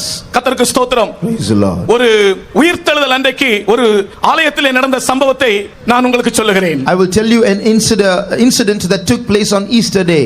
ஒரு உயிர்த்தெழுதல் நாள் அன்று ஒரு ஆலயத்திலே ஆராதனை நடந்து கொண்டிருந்தது. One Easter morning there was a morning service going on in a certain church. அப்பொழுது சில ராணுவ அதிகாரிகள் அந்த ஆராதனை செய்கிறவரை கைது செய்யும்படியாக அங்கே சென்றார்கள். Some army officers went to capture or arrest the preacher there. உயிர்த்தெழுந்த சந்தோஷம் ஆயிரக்கணக்கான விசுவாசிகள். But there are thousands of believers sitting there enjoying or celebrating the joy of Easter. ஆராதனை நடத்துகிறவர்களை வெளியே வர சொன்னார்கள். The army officers asked the man who was conducting the service to come out. உன்னை நாங்கள் கைது செய்ய போகிறோம். We are going to arrest you. அப்பொழுது அவர் சொன்னார், You know what he said? நீங்கள் என்னை கைது செய்யுங்கள், ஆனால் அதற்கு முன்பு நான் ஒரு 3 வார்த்தைகள் பேச எனக்கு அனுமதி கொடுங்கள் என்று சொன்னார். He said, you can imprison me, you can arrest me, but before that please give me permission to utter 3 words before you all. ராணுவ அதிகாரிகள் அரெஸ்ட் பண்ண வந்திருக்கிறதான வேளையிலே இருதயம் பதைத்து விடாதா? Will not a man's heart beat faster and tremble when army officers come to arrest him? சந்தோஷம் குறைந்து விடாதா? Will not his joy diminish? அவர் சொன்னார், ஆயிரக்கணக்கான விசுவாசிகள் சூழ்ந்து நிற்கிறார்கள். இவர் சொன்னார், எனக்கு 3 வார்த்தை சொல்ல இடம் கொடுங்கள். Thousands of believers watching. He told the army officers, give me permission to utter 3 words. அப்பொழுது அவர்கள் சொன்னார்கள், 3 வார்த்தைகள் சொல், அதற்கு மேல் சொல்லாதே. And they said 3 words and only 3 words, not a word more. அவர் சொன்னார், இயேசு உயிரோடு இருக்கிறார், அல்லேலூயா. மூன்று வார்த்தை சொன்னார். He said, Jesus lives, hallelujah. இவர் இப்படி சொன்ன உடனே கூடி நின்ற ஆயிரக்கணக்கான ஜனங்கள் இயேசு உயிரோடு இருக்கிறார், அல்லேலூயா என்று பிரஸ்தாபப்படுத்த தொடங்கினார்கள். And when he said that, those thousands of believers echoed, Jesus lives, hallelujah. அது இருதயத்தின் ஆழத்திலிருந்து விசுவாசத்தோடும் தைரியத்தோடும் வந்த வார்த்தைகளா இருந்தபடியினால் அரஸ்ட் பண்ண வந்தவர்கள் அதைரியப்பட்டு பயந்து நடுங்கி ஓடிவிட்டார்கள். Those words were words of faith and boldness that proceeded from the depth of the heart, and when the army officers heard it, they were discouraged and went away. நீ ஒரு பலிபீடமா? உன்னுடைய பிரதிகூலமான சூழ்நிலைகளிலே நீ ஆண்டவரை பிரஸ்தாபப்படுத்து. Are you an altar? Declare the name of your God in adverse situations. கர்த்தருடைய பரிசுத்த நாமத்திற்கு ஸ்தோத்திரம். Praise the Lord. எல்லாரும் சொல்லுங்கள், இயேசு. எல்லாரும் சத்தமாக, இவ்வளவு பேர் சத்தம் போட்டா எவ்வளவு சத்தம் வருது தெரியுமா? இயேசு இயேசு உயிரோடு இருக்கிறார், உயிரோடு இருக்கிறார், அல்லேலூயா, hallelujah. இன்னொரு முறை இங்கிலீஷ் தெரிஞ்சவங்க இங்கிலீஷ்ல சொல்லுங்க. Those who know English, say it in English. Telugu தெரிஞ்சவங்க தெலுங்குல சொல்லுங்க. Those who know it in Telugu, say it in Telugu. Tamil தெரிந்தவர்கள் தமிழ்ல சொல்லலாம். And the others in Tamil. சத்தமாக சொல்லுவோம். Say it aloud. சாத்தானின் வல்லமைகள், சில வல்லமைகளை நான் இந்த இடத்தில் காண்கிறேன். I see some powers of Satan here. நம்முடைய சுவிசேஷத்திற்கு விரோதமான சில வல்லமைகளை இந்த இடத்திலே நான் காண்கிறேன். I see some powers at work working against this gospel. நாம் எல்லாரும் சேர்ந்து விசுவாசத்தோடு சொல்லுவோம். With faith, let's all get together and say, அவரை பிரஸ்தாபப்படுத்துகிற இடத்திலே வந்து ஆசீர்வதிக்கிற தேவன் நம்முடைய மத்தியில் வந்திருக்கிறார். God who blesses his people where they declare his name, he is in our midst. இயேசு Jesus உயிரோடு இருக்கிறார், lives, ஹல்லேலூயா, hallelujah. கர்த்தருக்கு ஸ்தோத்திரம். Praise the Lord. நான் இன்னும் ஒரு அரை மணி நேரம் இப்படியே சொல்ல வைக்கலாமான்னு நினைக்கிறேன். I like to repeat this for another half an hour. பிரியமானவர்களே, நீங்கள் பிரதிகூலமான சூழ்நிலைகள் வரும்போது உங்கள் வாயினாலே அவரை பிரஸ்தாபப்படுத்துங்க. So when situations are adverse in your life, declare him with your mouth. நம்மை கர்த்தர் ஜீவனோடு வைத்திருக்கிறதன் நோக்கமே எந்த சூழ்நிலையிலும் ஆண்டவரை நாம் பிரஸ்தாபப்படுத்தும்படிக்கு, மகிமைப்படுத்தும்படிக்கு. The reason for which God has kept us alive in this world is that we might declare his name. அடுத்தது, இந்த பலிபீடம் என்றால் என்ன? Next, what is this altar? இது பரிசுத்தமாக்குகிற இடம். It is a place of sanctification. இந்த பலிபீடத்தை யாராலும் தொட்டால் அவர்கள் பரிசுத்தமாவார்கள். If any man touches the altar, he is sanctified. இந்த பலிபீடம் யாரையாலும் தொட்டால் அது பரிசுத்தமாகும். If the altar touches anyone, the person becomes sanctified. யாத்ராகமம் 27 அதிகாரம் 37 வசனம். Exodus 29 அதிகாரம் 37 வசனம். Exodus 29:37. பரிசுத்தமாக்குகிறது இந்த பலிபீடம். It is the altar that sanctifies. சகோதரனே, சகோதரியே, நீ ஒரு பலிபீடமாக இருந்தால் உன்னை தொடுகிறது பரிசுத்தமாகும், நீ தொடுகிறது பரிசுத்தமாகும். Beloved brother, sister, if you are an altar, what touches you will be sanctified, and what you touch will be sanctified. கர்த்தராகிய இயேசு கிறிஸ்து 2000 ஆண்டுகளுக்கு முன்பு ஒரு பலிபீடமாக இந்த உலகத்திலே சுற்றித் திரிந்தார். The Lord Jesus Christ walked about in this world as an altar 2000 years ago. பரிசுத்தமாக்குகிற பலிபீடமாக, நடமாடும் பலிபீடமாக அவர் சுற்றித் திரிந்தார். As an altar that sanctifies, as a mobile altar, he walked in this world. கர்த்தருக்கு ஸ்தோத்திரம். Praise the Lord. கர்த்தராகிய இயேசு கிறிஸ்துவை தொட்டவர்கள் பரிசுத்தமானார்கள். Those who touched Jesus were sanctified. இயேசு யாரையெல்லாம் தொட்டாரோ அவர்களும் பரிசுத்தமானார்கள். And those who touched Jesus were sanctified too. பலிபீடம் என்பது பரிசுத்தமாக்குகிற இடம். The altar is a place where sanctification occurs. நீ உனக்குள்ளே ஒரு பலிபீடத்தின் அனுபவத்தை காத்துக்கொண்டால் நீ தொடுகிறதெல்லாம் பரிசுத்தமாகும், உன்னை தொடுகிறதெல்லாம் பரிசுத்தமாகும். If you preserve within you the experience of an altar, then what you touch will be sanctified, and what touches you will be sanctified. கர்த்தராகிய இயேசு கிறிஸ்துவை பாருங்கள். Look at the Lord Jesus. ஒரு முறை அவர் வழியிலே நடந்து போகும்போது ஒரு குள்ளமான மனிதனை கண்டார். When he was walking in the way one day, he saw a dwarf. இந்த குள்ளனான மனிதன் பழைய ஏற்பாட்டிலே பரிசுத்த ஸ்தலத்தில் வரக்கூடாது. This dwarf, strictly speaking, should not come to the sanctuary in the Old Testament. ஆனால் இயேசு கிறிஸ்துவாகிய பலிபீடம் இவனை பரிசுத்தமாக்கும்படிக்கு இவனை தேடி வந்திருக்கிறது. But Jesus, who is the altar, has come seeking after that dwarf to sanctify him. இவனை தேடி வந்து பெயர் சொல்லி அவனை பரிசுத்தப்படுத்தியது, அவனுடைய வீட்டையும் பரிசுத்தப்படுத்தியது. This altar came to that dwarf, sanctified him, calling him by name, and sanctified his house too. கர்த்தருக்கு ஸ்தோத்திரம். Praise the Lord. இன்றைக்கும் அவர் ஒரு நடமாடும் பரிசுத்த ஸ்தலமாக அல்லது ஒரு பலிபீடமாக நம்முடைய மத்தியிலே அசைவாடி கொண்டிருக்கிறார். Even today he is walking in our midst as a movable sanctuary or a movable altar. நாம் பலிபீடமாகும் போது நாம் தொடுகிறதெல்லாம் பரிசுத்தமாகும். If we are the altar, what we touch is sanctified. நான்காவது, Fourthly, பலிபீடம் என்றால் தேவன் மனிதனை சந்திக்கிற இடம். altar is a place where God meets man. யாத்திராகமம் 29ஆம் அதிகாரம் 43ஆம் வசனத்திலே பலிபீடம் தேவன் மனிதனை சந்திக்கிற இடம். Exodus 29:43, the altar is a place where God meets man. கர்த்தருக்கு ஸ்தோத்திரம். Praise the Lord. நீ ஒரு பலிபீடமானால் இங்கே ஒரு சந்திப்பு உண்டாகிறது. If you are an altar, then you are a meeting place. உன்னுடைய வாழ்க்கையிலே நீ எத்தனையோ அதிகாரிகளை சந்தித்திருக்கலாம். You may have met many people of authority in your life. நீ ஒருவேளை கலெக்டரை You சந்தித்திருக்கலாம். may have met collectors. நீ ஒருவேளை சீஃப் மினிஸ்டரை You சந்தித்திருக்கலாம். may have met a chief minister. அல்லது நீ பிரதம மந்திரியை சந்தித்திருக்கலாம். Or you may have met the prime minister. அல்லாவிட்டால் இந்த உலகத்தில் பெயர் பெற்றவர்களை நீ சந்தித்திருக்கலாம். Or you may have met some eminent people of this world. உன்னுடைய வாழ்க்கையில் நீ எந்தெந்த சந்தர்ப்பத்தில் உன் தேவனை சந்தித்தாய், உன் தேவன் உன்னை சந்தித்தார்? But in your life, what are those situations where you met your God and your God met you? பிரத்யட்சமான சந்தர்ப்பங்கள் எது? நீங்கள் பாருங்கள். Can you pinpoint those situations? பலிபீடம் என்பது தேவன் மனிதனை சந்திக்கிற இடம். The altar is a place, a rendezvous with God. தேவன் மனிதனை சந்திக்கிறார். God meets man.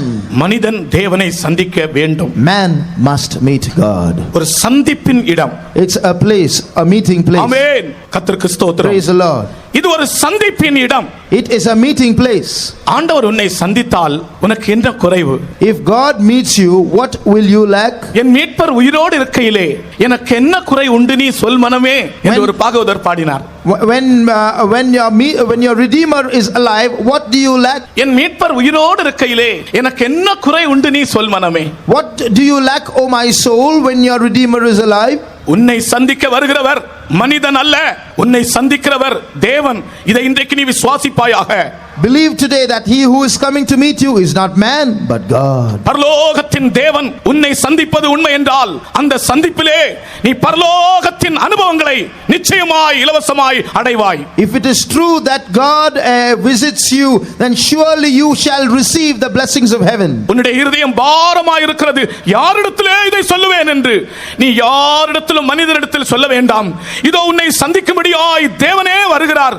நீ ஒரு பலிபீடமாய் இருந்தால் தான் அவர் உன்னை சந்திக்க முடியும். உன்னை ஒரு பலிபீடமாக்கிக்கொள், அப்பொழுது தேவன் உன்னை சந்திப்பார். அங்கே நீ அவரிடத்தில் உன் இருதயத்தை திறந்து எல்லாவற்றையும் சொல்லு. Your heart is filled with burdens. With whom are you going to share it? You don't have to share it to any human being. All you have to do is become an altar. God will come and visit you. You can open your heart to God then. கர்த்தருக்கு ஸ்தோத்திரம். Praise the Lord. ஒரு நாள் ராத்திரியிலே நான் ஜெபித்துக் கொண்டிருந்தேன். One night I was praying. நான் தனியாக என்னுடைய அறையிலே ஜெபித்துக் கொண்டிருக்கும் போது When I was praying alone in my room, திடீரென்று ஒரு ஆள் என்னுடைய பாயிலே உட்கார்ந்து ஜெபித்துக் கொண்டே இருந்தார். I suddenly saw another man was sitting with me in my mat and praying. நான் நினைத்தேன் அங்குள்ள சகோதரங்களா இருக்கும் என்று. I thought it's one of the brothers there. ஆனால் என்னோடு கூட இருந்து ஜெபித்தது என் தேவன், என் இயேசு. But the truth was, the one who was praying with me was my God, my Jesus. எவ்வளவு பிரத்யட்சமான ஒரு அனுபவம். What a manifest experience. இயேசுவை நாம் எங்கே காணலாம், அவர் பேசுவதை எங்கே கேட்கலாம் என்று நடராஜ முதலியார் ஒரு பாட்டு கட்டினார். Nataraja Mudaliyar composed a song, where can we see Jesus, where can we hear him? பனி படர்ந்த மலை நடுவே அவரை பார்க்க முடியுமா, கனி நிறைந்த சோலை நடுவே அவரை காண முடியுமா என்று கேட்டார். He was pinpointing to various places. Can you find him here? Can you find him there? வானமதில் பவனி வரும் கார்மிகள் கூட்டங்களே, நீங்கள் இயேசுவை எனக்கு காண்பிப்பீர்களா என்று கேட்டார். He said, he addressing a group of people, can you show me Jesus? இயேசு எங்கே காண முடியும்? Where can you see Jesus? நீ இருக்கிற இடத்திலே அவர் உன்னை சந்திக்க வருகிறார். Where you are, he comes to meet you. இன்று நீ வீட்டிலே போய் உன்னுடைய படுக்கையின் பக்கத்திலே நீ முழங்காலில் நின்று இயேசுவே என்று சொல்லு. இன்றைக்கு உன் தேவன் உன்னை சந்திப்பாரா இல்லையா என்பதை சோதித்து பார். Go home and kneel down by your bedside and call out Jesus and test and see if he will come to visit you or not. கர்த்தருடைய பரிசுத்த நாமத்துக்கு ஸ்தோத்திரம். Praise be to God's holy name. நாளைக்கு நீ வந்து சாட்சி சொல்லப் போகிறாய். Tomorrow you are going to come and testify. உண்மையான ஒரு பலிபீடமாய் உன் வாழ்க்கை காணப்பட்டால் நிச்சயம் அங்கே தேவன் உன்னை சந்திக்கத்தான் வேண்டும். If you are truly an altar, God has to meet you there. தேவன் மனிதனை சந்திப்பது எதற்காக? What does God meet man for? ஏதோ கொஞ்சம் balloon கொடுக்கும்படியாகவா? To give some balloons? கொஞ்சம் halwa கொடுக்கும்படியாகவா? Or to give some sweets? அல்லது ஏதாவது ஒரு இப்பொழுது இருக்கிற லேட்டஸ்ட் கார் ஒன்று கொடுக்கும்படியாகவா? Or to give you the latest car? ஆண்டவர் மனிதனை சந்திப்பதற்கு எதற்காக? Why does God come to meet man? வெறும் பூமிக்குரிய காரியங்களுக்காக அல்ல. Not just for material supplies. அவனை தன்னை போல மாற்றும்படியாக அவனை சந்திக்கிறார். He visits man to make man like himself. ஆராதனை எதற்காக? What is worship for? நீ தேவனை போல மாறும்படியாக தான் ஆராதனை. It is so that you might become like God. நாம் தேவனை ஆராதிப்பதன் நோக்கம் என்ன? What is the purpose of worship? நான் தேவனை போல் மாற வேண்டும் என்ற நோக்கத்தோடு தான். It is that we might become like God. உலகத்துக்குரிய சில காரியங்களுக்காக நீ தேவனை சந்திக்க விரும்பாதே. Don't try to come and visit God for some material supplies. உலகத்துக்குரிய காரியங்களுக்காக தேவன் வர வேண்டுமா? Should God come down to meet your mundane needs? அவ்வளவுதானா தேவனிடத்தில் இருக்கிறது? Is that all that is there with God? அதற்கு மேலானதை நீ காண முடியாதா? Can't you see something more with him? தேவன் மனிதனை சந்திக்க விரும்புவதன் நோக்கம் அவனை தன்னை போல மாற்றும்படியாக. God's purpose in meeting man is to make man like God. மோசே எப்படிப்பட்டவன் தெரியுமா? You know who Moses was like? ஒரே வெட்டிலே வெட்டி மணலுக்குள்ளே புதைக்கிறவன் தான் மோசே. ஒரே வெட்டு. Moses was one with one chop he would bury a man in the sand. நான் நினைக்கிறேன் மோசே வைத்திருந்த கத்தி இரண்டாவது முறை வெட்டி இருக்க மாட்டான். ஒரே வெட்டிலே வெட்டி அவனை புதைத்தான். Moses' sword was so sharp that he would not have to use it twice on a man. With one chop the work would be done. அவன் பரிசுத்தவான் தான், பிரதிஷ்டை உள்ளவன் தான், கரைப்படாதவன் தான், அரண்மனையை விட்டு வெளியே வந்தவன் தான். ஆனால் ஒரு கொலைக்காரன் பிரியமானவர்களே, he was a saint, a consecrated man, an undefiled man, one who stepped out of the palace, but he was a murderer, beloved. கொலை செய்யாதிருப்பாயாக என்கிற பிரமாணத்தை இந்த கொலையாளியிடத்திலே ஆண்டவர் கொடுக்க முடியுமா? Can God give the commandment, thou shalt not kill, to this murderer?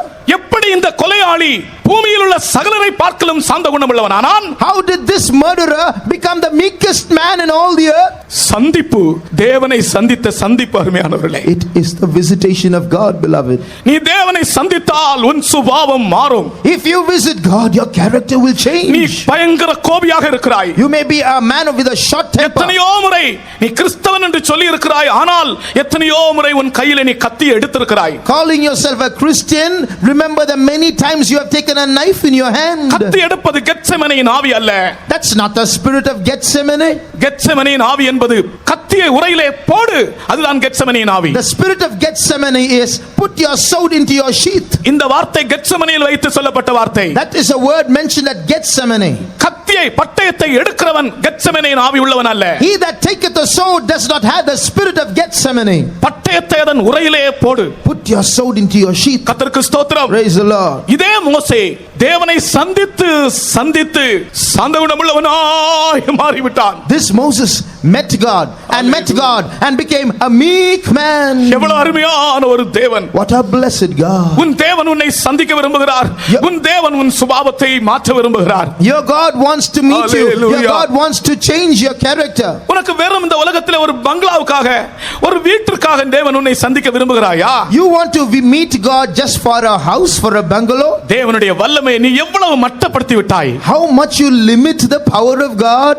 தேவன் உன்னை தன்னை போல மாற்றும்படி உன்னை சந்திக்கிறார். God wants to do something greater. He wants to make you like him. ஒரு சின்ன பிள்ளை ஒரு வீட்டில் இருந்தால், There was a small child in a house. அப்பா வரும்போது, when a small child sees the father coming, அந்த சிறிய குழந்தை ஒரு பலூன் தான் எதிர்பார்க்கும். the little child will expect nothing more than a balloon from his daddy. அப்பா வெளியே போகும்போது சொல்லி அனுப்பும், அப்பா எனக்கு பலூன் கொண்டு வாங்க. Child will say, daddy, please bring me a balloon when you come back. இல்லாவிட்டால் ஒரு பாம்பே மிட்டாய் போதும். Or one sweet will do. இன்றைக்கும் கூட ஆவிக்குரிய உலகத்திலே பலூனினாலும் பாம்பே மிட்டாயினாலும் திருப்திப்பட விரும்புகிறவர்கள் இருக்கிறார்கள். எவ்வளவு கேவலமான காரியம். Even today there are people in the spiritual world who are satisfied if their God gives them a sweet or a balloon. What a pitiful state. தேவன் மனிதனை சந்திக்க விரும்புவதன் நோக்கம் மனிதனை தன்னை போல மாற்றும்படியாக. God wants to meet man so that man might become like God himself. இந்த மோசே தேவனை சந்தித்து அவர் சத்தம் கேட்டு அவனுடைய சுபாவம் முற்றிலும் மாறியது. Moses met God, kept meeting God, and slowly his character was changed. அதைவிட ஒரு மேன்மையான அனுபவத்தை உனக்கு தர கர்த்தர் விரும்புகிறார். God wants to give you a greater experience. கர்த்தருக்கு ஸ்தோத்திரம். Praise the Lord. நீ ஒரு பலிபீடமாக இருந்தால் தேவன் உன்னை சந்திப்பார். If you are an altar, God will visit you. இனி நான் இந்த முதலாம் பலிபீடமாகிய ஆபேலின் பலிபீடத்தை குறித்து 2 வார்த்தை சொல்ல விரும்புகிறேன். I would like to speak now a couple of words about the first altar built by Abel. இதை சொல்லும் முன்னதாக நீங்கள் இப்பொழுது நான் ஒரு பலிபீடமாக விரும்புகிறேன் என்ற ஒரு சமர்ப்பணத்தோடு உங்களுடைய கரங்களை உயர்த்தி கொஞ்ச நேரம் ஸ்தோத்திரம் பண்ணுங்கள். But before that, with a surrender, raising your hands, I want to be an altar. Praise God. Hallelujah, hallelujah, hallelujah, hallelujah. எந்த காலத்திலும் எந்த நேரத்திலும் நன்றியால் உம்மை நான் துதிப்பேன். எந்த காலத்திலும் எந்த நேரத்திலும் நன்றியால் உம்மை நான் துதிப்பேன். இயேசுவே உம்மை நான் துதிப்பேன். எந்த வேளையிலும் துதிப்பேன். இயேசுவே உம்மை நான் துதிப்பேன். எந்த வேளையிலும் துதிப்பேன். ஆதியும் நீரே அந்தமும் நீரே, ஜோதியும் நீரே, என் சொந்தமும் நீரே. ஆதியும் நீரே, அந்தமும் நீரே, ஆமென். ஜோதியும் நீரே, என் சொந்தமும் நீரே. எந்த காலத்திலும் எந்த நேரத்திலும் நன்றியால் உம்மை நான் துதிப்பேன். இயேசுவே உம்மை நான் துதிப்பேன். எந்த வேளையிலும் துதிப்பேன். இயேசுவே உம்மை நான் துதிப்பேன். எந்த வேளையிலும் துதிப்பேன். ஹல்லேலூயா. முதலாவது பலிபீடம் ஆபேலின் பலிபீடம். The first altar, the altar of Abel. ஆபேல் விசுவாசத்தினாலே பலி செலுத்தினான் என்று வாசிக்கிறோம். அவன் பலிபீடம் கட்டினான் என்று எழுதப்படவில்லை. அவன் விசுவாசத்தினாலே பலி செலுத்தினான். பலி செலுத்தப்படுகிற இடம் பலிபீடம் தான். We read only that Abel offered a sacrifice by faith. We don't read that he built an altar. Nevertheless, the place where a sacrifice is offered is the altar. அவன் கல்லினாலே கட்டினானா மண்ணினாலே கட்டினானா அது எழுதப்படவில்லை. Whether he built it of stone or earth, it's not written. நான் நினைக்கிறேன் அவன் மண்ணினால் தான் கட்டியிருப்பான் என்று நினைக்கிறேன். I presume he made it out of earth. ஒரு கேள்வி கேட்கிறேன், இவனுக்கு இந்த பலிபீடம் கட்ட வேண்டும் என்கிற எண்ணம் எங்கிருந்து வந்தது? But I ask a question, where did this man get the idea of building an altar? இவனுடைய சகோதரனுக்கு அந்த எண்ணம் இல்லையே. His brother didn't have this idea. பிரியமானவர்களே, பலியின் சித்தம் பிதாவினிடத்தில் இருந்தது. Beloved, the will of sacrifice was with the father. பலியின் சிந்தை குமாரனிடத்திலும் அநேக பரிசுத்தவான்களிடத்திலும் இருந்தது. The mind of sacrifice was with the son and many saints. கர்த்தருக்கு ஸ்தோத்திரம். Praise the Lord. பலியின் பிரமாணம் மோசேக்கு வெளிப்பட்டது. The law of sacrifice was revealed to Moses. உண்மையான பலி அந்த கல்வாரியிலே நிறைவேற்றப்பட்டது. And the true sacrifice was fulfilled at Calvary. பலியின் சித்தம் பிதாவினுடைய மனதில் இருந்தது. The will of sacrifice with the father's mind. பலியின் சிந்தை குமாரனிடத்தில் இருந்தது. அநேக நீதிமான்களுக்கும் அது இருந்தது. The mind of sacrifice was with the son and with many righteous people. ஆபேலுக்கு யாரும் சொல்லிக் கொடுக்கவில்லை. Nobody taught Abel. ஆனால் இந்த ஆபேலுடைய தகப்பன் ஒரு நாள் கூட பலி செலுத்தினதாக வேதத்தில் இல்லவே இல்லை. The Bible does not record Abel's father offering even one single sacrifice. ஆதாம் பலி செலுத்தினதாக வேதத்தில் இல்லை. The Bible does not say that Adam sacrificed. அவனுக்கு பலியின் சிந்தை இல்லை. அருமையானவர்களே, from which we understand he did not have the mind of sacrifice. தன் தகப்பன் ஒரு ஆவிக்குரியவன் அல்ல. ஆனால் அவனுடைய மகனோ ஒரு பலியின் சிந்தை, தேவனுடைய சிந்தை உடையவனாக இருந்தான். The father was not spiritual, but the son had the mind of a sacrifice. கர்த்தருக்கு ஸ்தோத்திரம். Praise the Lord. இந்த ஆபேலின் பலிபீடத்திலிருந்து நான் உங்களுக்கு சொல்லுகிற சத்தியம் என்ன? What is the truth that I tell you from Abel's altar? ஆபேலின் பலிபீடம் என்பது தேவனால் பிறந்தவர்கள் கட்டக்கூடிய பலிபீடம். அல்லாவிட்டால் தேவனால் பிறந்தவர்கள் தான் பலிபீடமாக முடியும். Only those who are born of God can build an altar, or only those who are born of God can sacrifice. ஆபேல் தேவனால் பிறந்தவன். Abel was born of God. Cain பிசாசினால் உண்டானவன். Cain was of the devil. அதை பற்றி நான் உங்களுக்கு விளக்குகிறேன். I will explain that now. ஒரு மனிதன் தாயின் வயிற்றில் பிறந்த பின்பு, when a man is born in the mother's womb, தாயின் வயிற்றிலிருந்து பிறந்தவர்களை அவர்கள் ஒரு பக்கத்தில் அவர்கள் பிசாசினால் பிறப்பிக்கப்படுவார்கள் அல்லது தேவனால் பிறப்பிக்கப்படுவார்கள். those who are born from the womb will either be born of God or born of the devil. இன்றைக்கு அந்த காரியம் தான் பிசாசு உலகத்தில் செய்து கொண்டிருக்கிறான். Now this is precisely what the devil is doing in the world today. தாயின் வயிற்றிலிருந்து பிறந்த மனுக்குலத்தை பிசாசு தான் பிறப்பிக்க பார்க்கிறான். Every man who is born out of the womb, the devil is trying to make him born of him. ஆகையால் தான் ஆபேலை பற்றி சொல்லப்பட்டிருக்கிறது. ஆபேல் காயினை பற்றி அவன் பிசாசினால் உண்டானவன். That's why it said about Cain, he is of or born of the devil. அவன் பிசாசினால் உண்டானவன், ஆனால் இவன் தேவனால் உண்டானவன் என்பது வெளிப்படை. From which we infer that Abel was born of God. கர்த்தருக்கு ஸ்தோத்திரம். Praise the Lord. தேவனால் உண்டானவன் என்றால் தேவனால் பிறந்தவன். He that is of God means he that is born of God. ஆபேலின் பலிபீடம் என்பது தேவனால் பிறந்தவர்கள் தான் பலிபீடமாக முடியும் என்பதை காண்பிக்கிறது. Abel's altar shows that only those who are born of God can become an altar. சகோதரனே, சகோதரியே, நீ தேவனால் பிறந்தாயா, நீ மறுபடியும் பிறந்தாயா? இந்த கேள்விக்கு உன் இருதயம் பதில் சொல்லட்டும். Brother, sister, are you born of God? Have you been born again? Let your heart give an answer. தேவனால் பிறந்தவன் பாவம் செய்யான். He that is born of God will not commit sin. ஒரு சகோதரி ஊழியத்திற்கு வந்தார்கள். One sister came for the ministry. வீட்டில் கூட்டம் நடத்தினார்கள். The meeting was conducted at அந்த home. கூட்டத்திற்கு நானும் போயிருந்தேன். I had gone for the meeting. பெட்டியெல்லாம் எடுத்து புறப்படுகிறார்கள். She had taken her trunk and she was setting out. எல்லாரும் அழுகிறார்கள். Everyone was weeping. அந்த சகோதரி தைரியமாக இருந்தார்கள். The sister was bold nevertheless. திடீரென்று அந்த சகோதரியுடைய ஒரு அம்மா, ஒரு சொந்தக்கார அம்மா ஓடி வந்தார்கள். One of the relatives of that sister came running. அவருடைய செவியிலே ஏதோ சொன்னார்கள். And breathed something into her ears. நான் பக்கத்தில் நின்றபடியால் கேட்டேன். I overheard it because I was standing nearby. அந்த அம்மா என்ன சொன்னார்கள் தெரியும்? You know what that relative said? தேவனால் பிறந்தவன் பாவம் செய்யான். He that is born of God doth not commit sin. பிரியமானவர்களே, அன்றைக்கு பேசின வார்த்தை இன்றைக்கு நான் பிரசங்கம் பண்ணும்போது என்னுடைய மனதிலே ஞாபகம் வந்தபடியால் சொல்லுகிறேன். That word that was spoken that day which I overheard, now I retell in my sermon because I remember. மறுபடியும் பிறக்க வேண்டும், தேவனால் பிறக்க வேண்டும், வசனத்தால் பிறக்க வேண்டும். You have to be born again, born of God, born of the word. நீ தாயின் வயிற்றில் பிறந்தது இருக்கட்டும். It is okay, you are being born out of the mother's womb. That is all right. மறுபடியும் பிறக்காவிட்டால் நீ பலிபீடமாக முடியாது. But if you are not born again, you cannot become an altar. இந்த மறுபடியும் பிறப்பதற்கு மூல பாஷையிலே மென்டானியோ என்ற வார்த்தை உபயோகிக்கப்பட்டிருக்கிறது. The word mentario is used in the original tongue for being born again. மென்டானியோ என்றால், Mentanio means பாவத்திற்கு விரோதமாக சுபாவத்தை மாற்றிக்கொள்வது என்பது பொருளாம். changing your character to work against sin.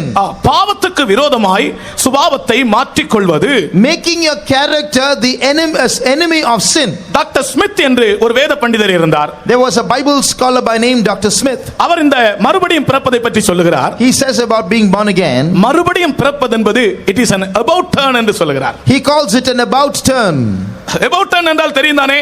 ஒரு திசைக்கு நேராக போய் கொண்டிருக்கிறவன் நேரா திரும்பி அதே எதிர் திசையிலே நடக்கும். A man who is walking in a certain direction suddenly turns around 180 degrees, walks in the exact opposite direction. தான் சென்று கொண்டிருந்த திசைக்கு நேர் எதிர் திசையில் பிரயாணம் செய்வது. It's going in the exact opposite direction of what a man was once going. பாவத்துக்கு நேராய் பிரயாணம் பண்ணினவன் பரிசுத்தத்துக்கு நேராய் திரும்புகிறான். A man who was walking towards sin now walks towards holiness. உலகத்துக்கு நேராய் பிரயாணம் பண்ணினவன் பரலோகத்துக்கு நேராய் திரும்புகிறான். A man who was walking towards the world now walks towards heaven. மரணத்துக்கு நேராய் பிரயாணம் செய்தவன் ஜீவனுக்கு நேராய் திரும்புகிறான். A man who was walking towards death now walks towards life. அழிவுக்கு நேராய் சென்று கொண்டிருந்தவன் நித்திய ஜீவனுக்கு நேராய் A திரும்புகிறான். man who was walking towards destruction now walks towards eternal life. இதுதான் மென்டானியோ. This is Mentanio. இதுதான் மறுபடியும் பிறப்பது. This is being born again. அது அவருடைய விளக்கம், டாக்டர் ஸ்மித்துடைய That is விளக்கம். Dr. Smith's explanation. ஆனால் இயேசு கிறிஸ்துவினுடைய விளக்கம் இன்னும் அருமையான ஒரு சத்தியம். But the explanation of Jesus is even greater. அதுதான் உண்மையான வார்த்தை. And that is the word of truth. இயேசு இந்த மனம் திரும்புதலை பற்றி சொல்லுகிறார். அது ஒரு பிறப்பு என்று சொல்லுகிறார். Jesus speaking about conversion said it's a birth. அது ஒரு about turn மாத்திரமல்ல. Not only is it an about turn, அது ஒரு பிறப்பு என்று he சொல்லுகிறார். calls it a birth. ஆமென். நீ பிறக்க வேண்டும். Yes, you have to be born. நீ இதுவரைக்கும் மறுபடியும் பிறந்திராவிட்டால் நீ கண்டிப்பாய் பிறக்க வேண்டும். If you have not been born again till now, you must be born again. ஏற்கனவே நீ மறுபடியும் பிறந்திருந்தாலும் இன்னும் நீ பிறக்க வேண்டும். வசனம் உன்னை பிறப்பிக்க வேண்டும். And if you have been born again, you have to continue to be born again by the word. ஆண்டவராகிய தேவனுடைய வசனத்திற்கு ஒரு தன்மை உண்டு. ஒரு மனிதனை பிறப்பிக்கிற பெறுகிற தன்மை. This word of God has the aspect or the nature of begetting a man. கர்த்தருக்கு ஸ்தோத்திரம். Praise the Lord. இது காயின் அந்த ஆபேலுக்குள் காணப்பட்டது. This was an Abel. ஆபேலுக்குள் இருந்த அவன் தேவனால் உண்டானவன். This Abel's nature was he was born of God. அவன் தேவனால் உண்டானவனாய் இருந்தபடியினால் தன் பலிபீடத்தை குறித்து அவனுக்கு ஒரு வெளிப்பாடு உண்டாயிருந்தது. And because he was born of God, he had a revelation about the altar. இரண்டாவது அவனுடைய விசேஷம் அவன் தேவனுடைய மனது உடையவனாய் இருந்தான். Secondly, he had the mind of God. நாம் பலிபீடமாக வேண்டும் என்றால் நமக்கு தேவனுடைய மனது தேவை. Now to become an altar we need God's mind. கர்த்தருக்கு ஸ்தோத்திரம். Praise the Lord. பலிபீடம் என்று வெறுமனையாக சொன்னால் போதாது. It's not enough just to say altar using the empty word altar. உன்னுடைய மனது தேவனுடைய மனதாக இருந்தால் தான் நீ பலிபீடமாக இருக்க முடியும். You can become an altar only if your mind is God's mind. கர்த்தருக்கு ஸ்தோத்திரம். Praise the Lord. ஆபேலுக்கு தேவனுடைய மனது இருந்தது. Abel had God's mind. இன்றைக்கு உலகத்தில் இருக்கிற எல்லாருக்கும் தேவன் தன் மனதை வெளிப்படுத்தி கொடுக்கிறார். Today God reveals his mind to every person in the world. தேவனுடைய ஒரு அதிசயமான அனுபவத்தை பாருங்கள். Look at this large heartedness of God. உலகத்தில் இருக்கிற மனிதனை தன்னுடைய மனதோடு இணைக்கிறார். He conforms every human being in this world to his own mind. அதுதான் இன்டர்நெட் போல. That's like the internet. இங்கிருந்து மெட்ராஸில் இருந்து கொண்டு பாம்பேக்கு போக வேண்டிய பெங்களூர்ல இருந்து பாம்பேக்கு போக வேண்டிய டிக்கெட்டை மெட்ராஸில் இருந்தே பண்ணலாம். You want to go from Bangalore to Bombay by train, you can book the ticket in Chennai. சென்னையில் இருக்கிறதான கம்ப்யூட்டர் பெங்களூர்ல இருந்து பாம்பேக்கு போகிறதான டிக்கெட்டை சரியான விவரத்தை தெரிவிக்கும். The computer at Chennai will give you the perfect accurate details of the availability of tickets to board a train from Bangalore to Bombay. internet. கர்த்தருக்கு ஸ்தோத்திரம். Praise the Lord. தகவல் தொடர்பெல்லாம் ஒரே விதமாக இருக்கும். All communication will be exact and precise. தேவன் என்ன செய்கிறார் தெரியுமா? You know what God does? தேவன் நம்முடைய மனதை அவருடைய மனதோடு இணைக்கிறார். God joins his mind with our mind as a network. ஒரு சமயம் வரும். A time will come. பூலோகமும் பரலோகமும் இணைக்கப்படுகிற சமயம். When heaven and earth are united. அந்த வேலை தான் இப்பொழுது நடந்து கொண்டிருக்கிறது. And that is what is happening now. தேவன் ஒன்று சிந்திக்கிறார், நீ இன்னொன்றை சிந்திக்காதே. God, when God thinks something, don't think something else. உன்னுடைய குழப்பங்களுக்கு முடிவே இல்லாமல் போய்விடும். Then your confusion will be endless. தேவன் சிந்திப்பதை நீயும் சிந்திப்பாயாக. Think as God thinks. கர்த்தருக்கு ஸ்தோத்திரம். Praise the Lord. உன்னுடைய படிப்பு விஷயத்திலே தேவன் சிந்திக்கிறபடி நீ சிந்திப்பாயாக, அப்பொழுது உனக்கு கலக்கம் இல்லை. Concerning your education, think as God thinks, then there will be no confusion. உன்னுடைய வேலை விஷயத்திலும் கூட தேவன் சிந்திக்கிற வண்ணமாக நீ சிந்திப்பாயாக, உனக்கு கலக்கம் இல்லை. Concerning your job, think as God thinks, there will be no confusion. உன்னுடைய பிள்ளைகள் விஷயத்திலும் கூட ஆண்டவர் சிந்திக்கிற வண்ணமாக நீ சிந்திப்பாயாக, அப்பொழுது உனக்கு கலக்கம் இல்லை. Concerning your children, think as God thinks, there will be no confusion. என் நினைவுகள் உங்கள் நினைவுகள் அல்ல என்று இஸ்ரவேலை பார்த்து ஆண்டவர் சொன்ன சந்தர்ப்பம் எது தெரியுமா? அவர்கள் ஆண்டவரை விட்டு விலகி போன சந்தர்ப்பம். You know, when God looked at Israel and said, my thoughts are not your thoughts, that was the time when they went far away from God. கர்த்தர் சொல்கிறார், என் நினைவுகள் உங்கள் நினைவுகள் அல்ல. He says, my thoughts are not your thoughts. உங்கள் வழிகள் என் வழிகள் அல்ல. And your ways are not my ways. இந்த வார்த்தை எப்பொழுது சொல்லப்பட்டது? When were these words uttered? ஜனங்கள் தேவனை விட்டு பிரிந்து போய் When விட்டார்கள். the people separated themselves from God. அதிகமாய் போய் விட்டார்கள். They went farther and farther away. அப்பொழுதுதான் அவர் சொல்கிறார், உங்கள் வழிகள் என்னுடைய வழிகள் அல்ல, உங்கள் சிந்தை என்னுடைய சிந்தை அல்ல. That's when he said, your ways are not my ways, your thoughts are not my thoughts. கர்த்தருக்கு ஸ்தோத்திரம். Praise the Lord. நீ சிந்திக்கிறது தேவன் சிந்திக்கிறது தானா?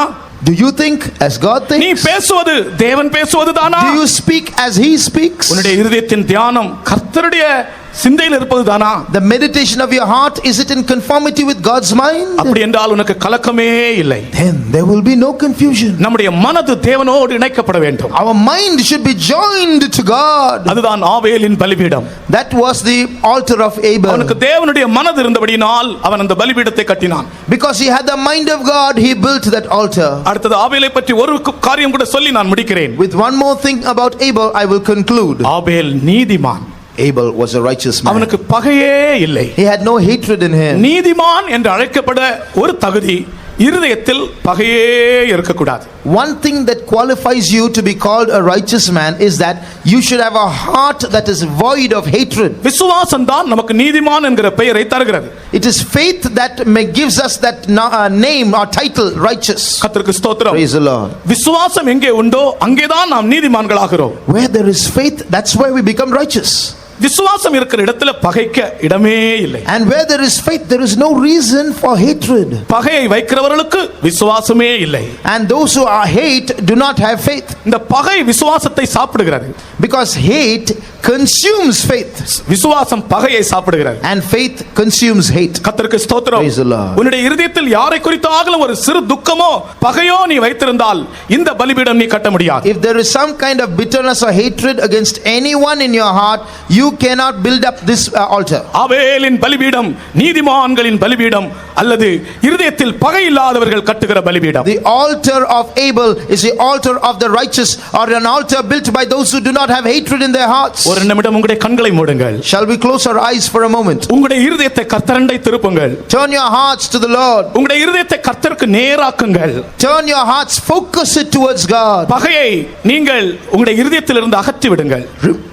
Remove hatred from your hearts. தேவ அன்பினால் உங்கள் இருதயம் நிரம்பட்டும். Let your hearts be filled with the love of God. கர்த்தர் என்ன சொல்லுகிறாரோ அது உங்களுடைய இருதயம் சொல்லட்டும். Let your heart say what God says. ஒரு நிமிஷம் உங்களுடைய கண்களை மூடுங்கள். Close your eyes for a minute. தேவனுடைய அசைவாடுதலை நீங்கள் இப்பொழுதே காண போகிறீர்கள். You're going to see God moving in this place. எங்கே பலிபீடம் உண்டோ அங்கே நிச்சயமாய் ஒரு அக்கினி உண்டு. Where there is an altar, there is surely a fire. அந்த ஆபேலுடைய பலிபீடத்திலே பாருங்கள் அக்கினி. எல்லாரும் கண் திறந்து பாருங்க ஒரு தடவை. Open your eyes. ஆபேலுடைய பலிபீடத்தில் அக்கினி எரிகிறதை பாருங்கள். Open your eyes for a moment and see the fire burning in Abel's altar. இந்த அக்கினி உங்களுடைய இருதயத்தில் இப்பொழுது எரிய போகிறது. That fire is going to burn in your heart now. ஆமென். ஒரு சில வினாடிகள் நீங்கள் கர்த்தருக்கு ஸ்தோத்திரம் செய்து அவரை மகிமைப்படுத்திக் கொண்டே இருங்க. For a few moments now, just keep on praising God. ஒரு பெரிய சக்தி உங்கள் மேல் இறங்குவதை நீங்கள் காண You're going போகிறீர்கள். to see a great power descending upon you. பலிபீடம் தேவன் சந்திக்கிற இடம். Altar, a place of God's visitation. சகோதரனே, கர்த்தர் உன்னை சந்திக்க இப்பொழுது வந்திருக்கிறார். Brother, God has come to visit you now. உன்னுடைய பாரங்களை நீ அவர் மேல் வைத்து விடு. Cast your burden upon him. உன்னுடைய பிரச்சனைகளை அவரிடத்தில் சொல்லிவிடு. Tell him your problem. உன்னுடைய வியாதியை அவர் உன்னை சுகமாக்கும்படி வந்திருக்கிறார். He has come to heal your sickness. இயேசு உன்னை சந்திக்க வரும்போது உன்னை ஒரு நோயாளியாக விட்டு போக மாட்டார். When Jesus comes to visit you, he will not leave you as a patient. நோயாளியாகிய உன்னை, வியாதியஸ்தனாக உன்னை அவர் சந்தித்தால் நீ வியாதியஸ்தனா இனி இருக்க முடியாது. If you are a patient and God comes to visit you, you will not be sick anymore. நிச்சயமாய் உன்னை சுகமாக்கி இந்த இடத்திலிருந்து அனுப்ப போகிறார். Surely he will heal you and send you. எல்லாரும் ஒரு நிமிஷம் முழங்கால் இருப்போம். 1 minute, shall we all stand on our knees? ஆண்டவருடைய வல்லமை இறங்குறதை நீங்கள் காண போகிறீர்கள். You are going to see God's power descending. தேவனுடைய அக்கினி நீங்கள் உங்களுக்குள்ளே இறங்குவதை இப்பொழுதே நீங்கள் அனுபவிக்கிறீர்கள். You are going to experience God's fire descending on you. சகோதரனே, நீ பயப்படாதே. Do not fear, oh brother. இந்த வேத பாடங்கள் உன்னுடைய வாழ்க்கையை மாற்றும்படி ஆண்டவர் உனக்கு தந்திருக்கிறார். These are the Bible studies that God has given you to change you. ஆமென். நான் ஆண்டவர் என்னை சந்திக்கிற ஒரு பலிபீடமாக நான் மாறப் போகிறேன் என்று சொல். Say, I am going to become an altar, a place of visitation by God. ஆண்டவரை பிரஸ்தாபப்படுத்துகிற ஒரு இடமாய் நான் மாறப் போகிறேன் என்று சொல். I am going to become a place which declares God's name. உன்னுடைய வாயினாலே அவரை தாராளமாய் நீ மகிமைப்படுத்து. Exalt him abundantly with your mouth. என் ஆத்துமாவே கர்த்தரை ஸ்தோத்திரி. Bless the Lord, O my soul. என் முழு உள்ளமே அவருடைய பரிசுத்த நாமத்தை ஸ்தோத்திரி. All that is within me, bless his holy name. என் ஆத்துமாவே கர்த்தரை ஸ்தோத்திரி. Bless the Lord, O my soul. அவர் செய்த சகல உபகாரங்களை நீ மறவாதே. And forget not all his benefits. அவர் உன் அக்கிரமங்களை எல்லாம் மன்னித்தார். Who forgiveth all thine iniquities. உன் நோய்களை எல்லாம் Who குணமாக்குகிறார். healeth all thy diseases. ஓ, உன் பிராணனை அழிவிலிருந்து விலக்கி மீட்கிறவர் அவரே. Who preserveth thy life from destruction. இன்றைக்கு உனக்கு நன்மை செய்யும்படியாய் அவர் உன் அண்டை வந்திருக்கிறார். He has come to crown your life with goodness. ஓ, நாம் எல்லாரும் ஒவ்வொரு பலிபீடங்களா இருந்தால் இங்கே எரிகிற அக்கினி எவ்வளவு பெரிதா இருக்கும் பாருங்க. If each one of us is an altar, great will be the fire burning in this place. இந்த கிரவுண்ட் முழுவதும் அக்கினி எரிவதை நாம் காண முடியும். We can see fire burning all over this place. ஆபிராபாலா கஷபகதுலபாலா மிரோதரி சலாம் திடாய்ட பராய்கதுல கஷியா மியூர சபேகதுல கஷலபௌரபலா சுரபஹம்தி ஈசாவே ஆவியின் அக்கினியால் தாகித்திடவே அனலுள்ள அழித்திடுமே. ஆவியின் அக்கினியால் தாகித்திடவே, அனலுள்ள இருதயம் அணைத்திடுமே. எல்லாரும் பெரிய அக்கினி எரியட்டும். அன்பினால் அணைத்தோடும் அனலடைய அனுதினம் அருள் மாறி சொரிந்திடுமே. அன்பினால் அணைத்தோடும் கனலடைய அனுதினம் அருள் மாறி சொரிந்திடுமே. ஊற்றிடுமே உமதாவே. மாற்றிடுமே உம்மை போலவே, ஊற்றிடுமே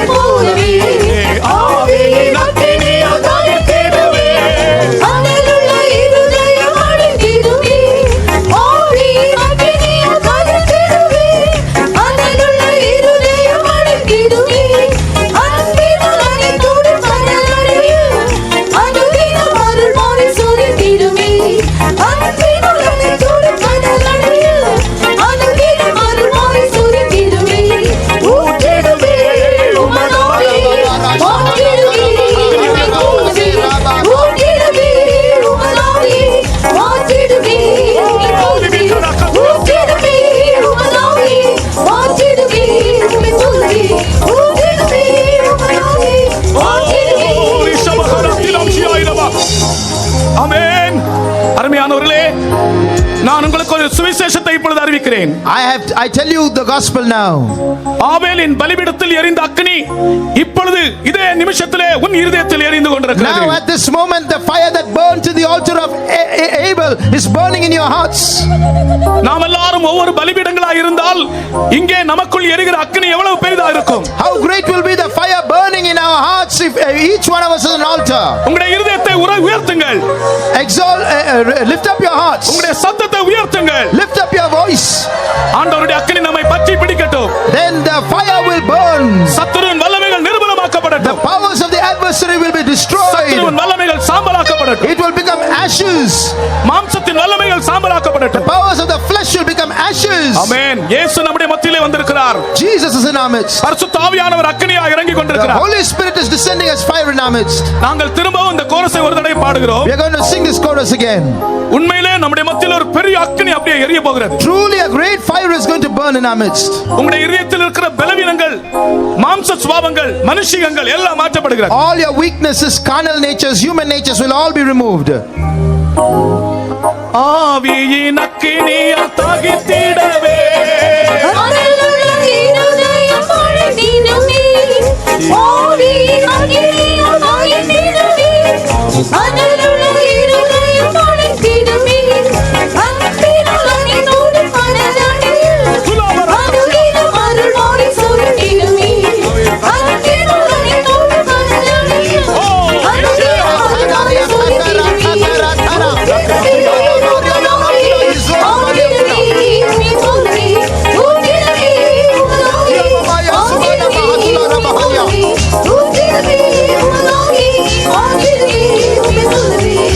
குலிபித கலபல கஷிலம் திலபல ஹரிபிரம் ஷினவரா ஓ உரித்திபிரம் ஷினவ கதியா இதபஹலா இதிபிஹாரா கேட்ட வசனத்துக்கு ஒப்பு கொடுங்க.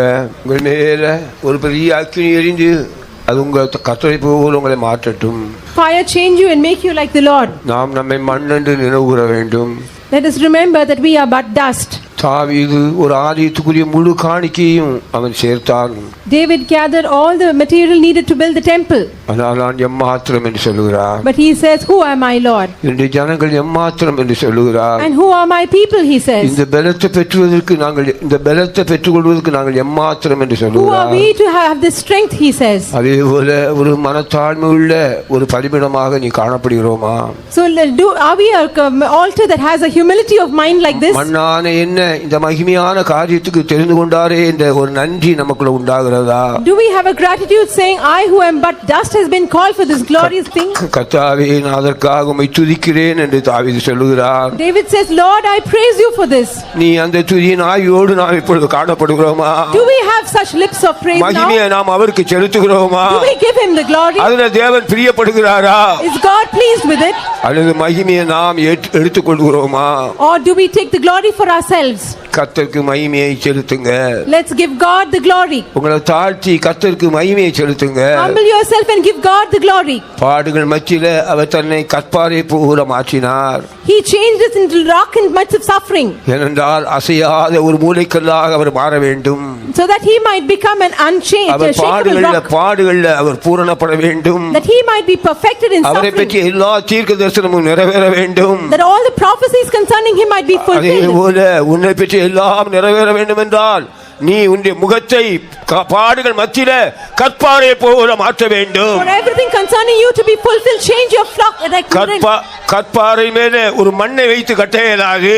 You cannot build anything on sand. இயேசு முகம் கற்பாறையா இருந்தால் உன்னுடைய முகமும் கற்பாறையா மாற வேண்டும். The face of Jesus was like a flint. Make your face like a flint. உன்னுடைய இதயம் தத்தளித்தால், கலங்கினால், பதறினால் நீ மண்ணாக மாறுகிறாய். If your heart is shaken, you are like sand. இயேசு எந்த பாதையில போனாரோ அதே பாதையில அவண்ணமாகவே போவேன் என்று உங்களை ஒப்புக்கொடுங்க. Whatever the path, surrender and say, Lord, I will walk in your way. நீ பலவீனமான மனுஷன்தான். You are but weak man. ஆனால் தம்முடைய கிருபையினால் உன்னை உன்னை மூடி இருக்கிறார். He has covered you with His grace. எந்த அக்கினி உன்னை ஒன்றும் செய்யாது. Fire can do nothing to you. அக்கினி எரிந்து கொண்டிருக்கட்டு. The fire is burning. நீ எரிந்து போக மாட்டாய். You will not be burned. அக்கினியின் மத்தியில் நடந்தாலும் நீ வேகாதிருப்பாய். Though you walk in fire, you will not be burned. அதுதான் அந்த வெண்கல பலிபீடம் நம்மை நினைப்பூட்டுகிறது. That's what the brazen altar tells us. கர்த்தாவே அக்கினி வரட்டும், நான் அவிந்து போக மாட்டேன். Let the fire come, I shall not be burned. அதன் மத்தியில் சுத்த பொன்னாக மாறுவேன். I shall become fine gold.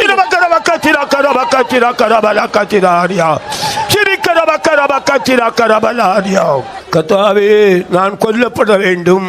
Lord, I should be killed. நாங்கள் எந்நேரமும் கொல்லப்படுகிறோம். I should be killed daily. ஆனால் எந்நேரம் அவருடைய அன்பினால் நிரப்பப்படுகிறோம். I should always be filled with His love. கிறிஸ்துவின் அன்பை விட்டு எங்களை பிரிக்கிறதில்லை. Nothing can separate me from the love of Christ. நாம் கொல்லப்படுகிறோமோ அவ்வளவு அவர் அன்பு கூறுகிறார். The more we are killed, the more He loves us.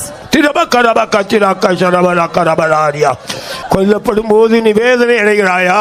Are you pained when you are killed? உனக்குள்ள கூக்குரல் உண்டாகிறதா? Is there a cry arising from you? ஜெய சத்தம் உண்டாகிறதா? Or is there a cry of victory? பலிபீடத்தில் கரபக்கத்திர கரபலக்கரபலானியா திரபக்கரபக்கத்திர கரபலக்கரபலானியா பாத்திரபக்கர திக்கரபக்கத்திர சிறுக்கரபக்கரபக்கத்திர கரபக்கத்திர கரபலா திரபக்கரபக்கரபக்கத்திர கரபலக்கத்திர கரபலானியா கர்த்தரை பிரஸ்தாபப்படுத்துங்க. Let us declare the Lord. மோசே கர்த்தருடைய நாமத்தை பிரஸ்தாபப்படுத்தினான். Moses declared the name of the Lord. இஸ்ரவேலுடைய பாவங்களை அவர் மன்னித்தார். He forgave the sins of the அவருடைய iniquity. நியாயத்தீர்ப்பை விலக்கிக் கொண்டார். And He removed all the அதேபோல punishment. நீங்கள் பிரஸ்தாபப்படுத்தும் போது So when we declare Him, எத்தனையோ மனுஷருடைய பலவீன குற்றங்கள் மன்னிக்கப்படும். the iniquities and weaknesses of man are forgiven. நீங்கள் அவரை பிரஸ்தாபப்படுத்தும் போது So when we declare Him, ஆசீர்வாதம் வானத்திலிருந்து இறங்கும். blessings descend from heaven.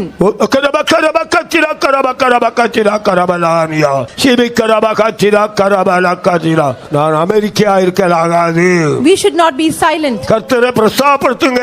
Let us declare the Lord. கர்த்தரை பிரஸ்தாபப்படுத்துங்க. Let us declare the Lord. அவர் எருசலேமை புகழ்ச்சியா மாற்றுவார். He will make Jerusalem a praise.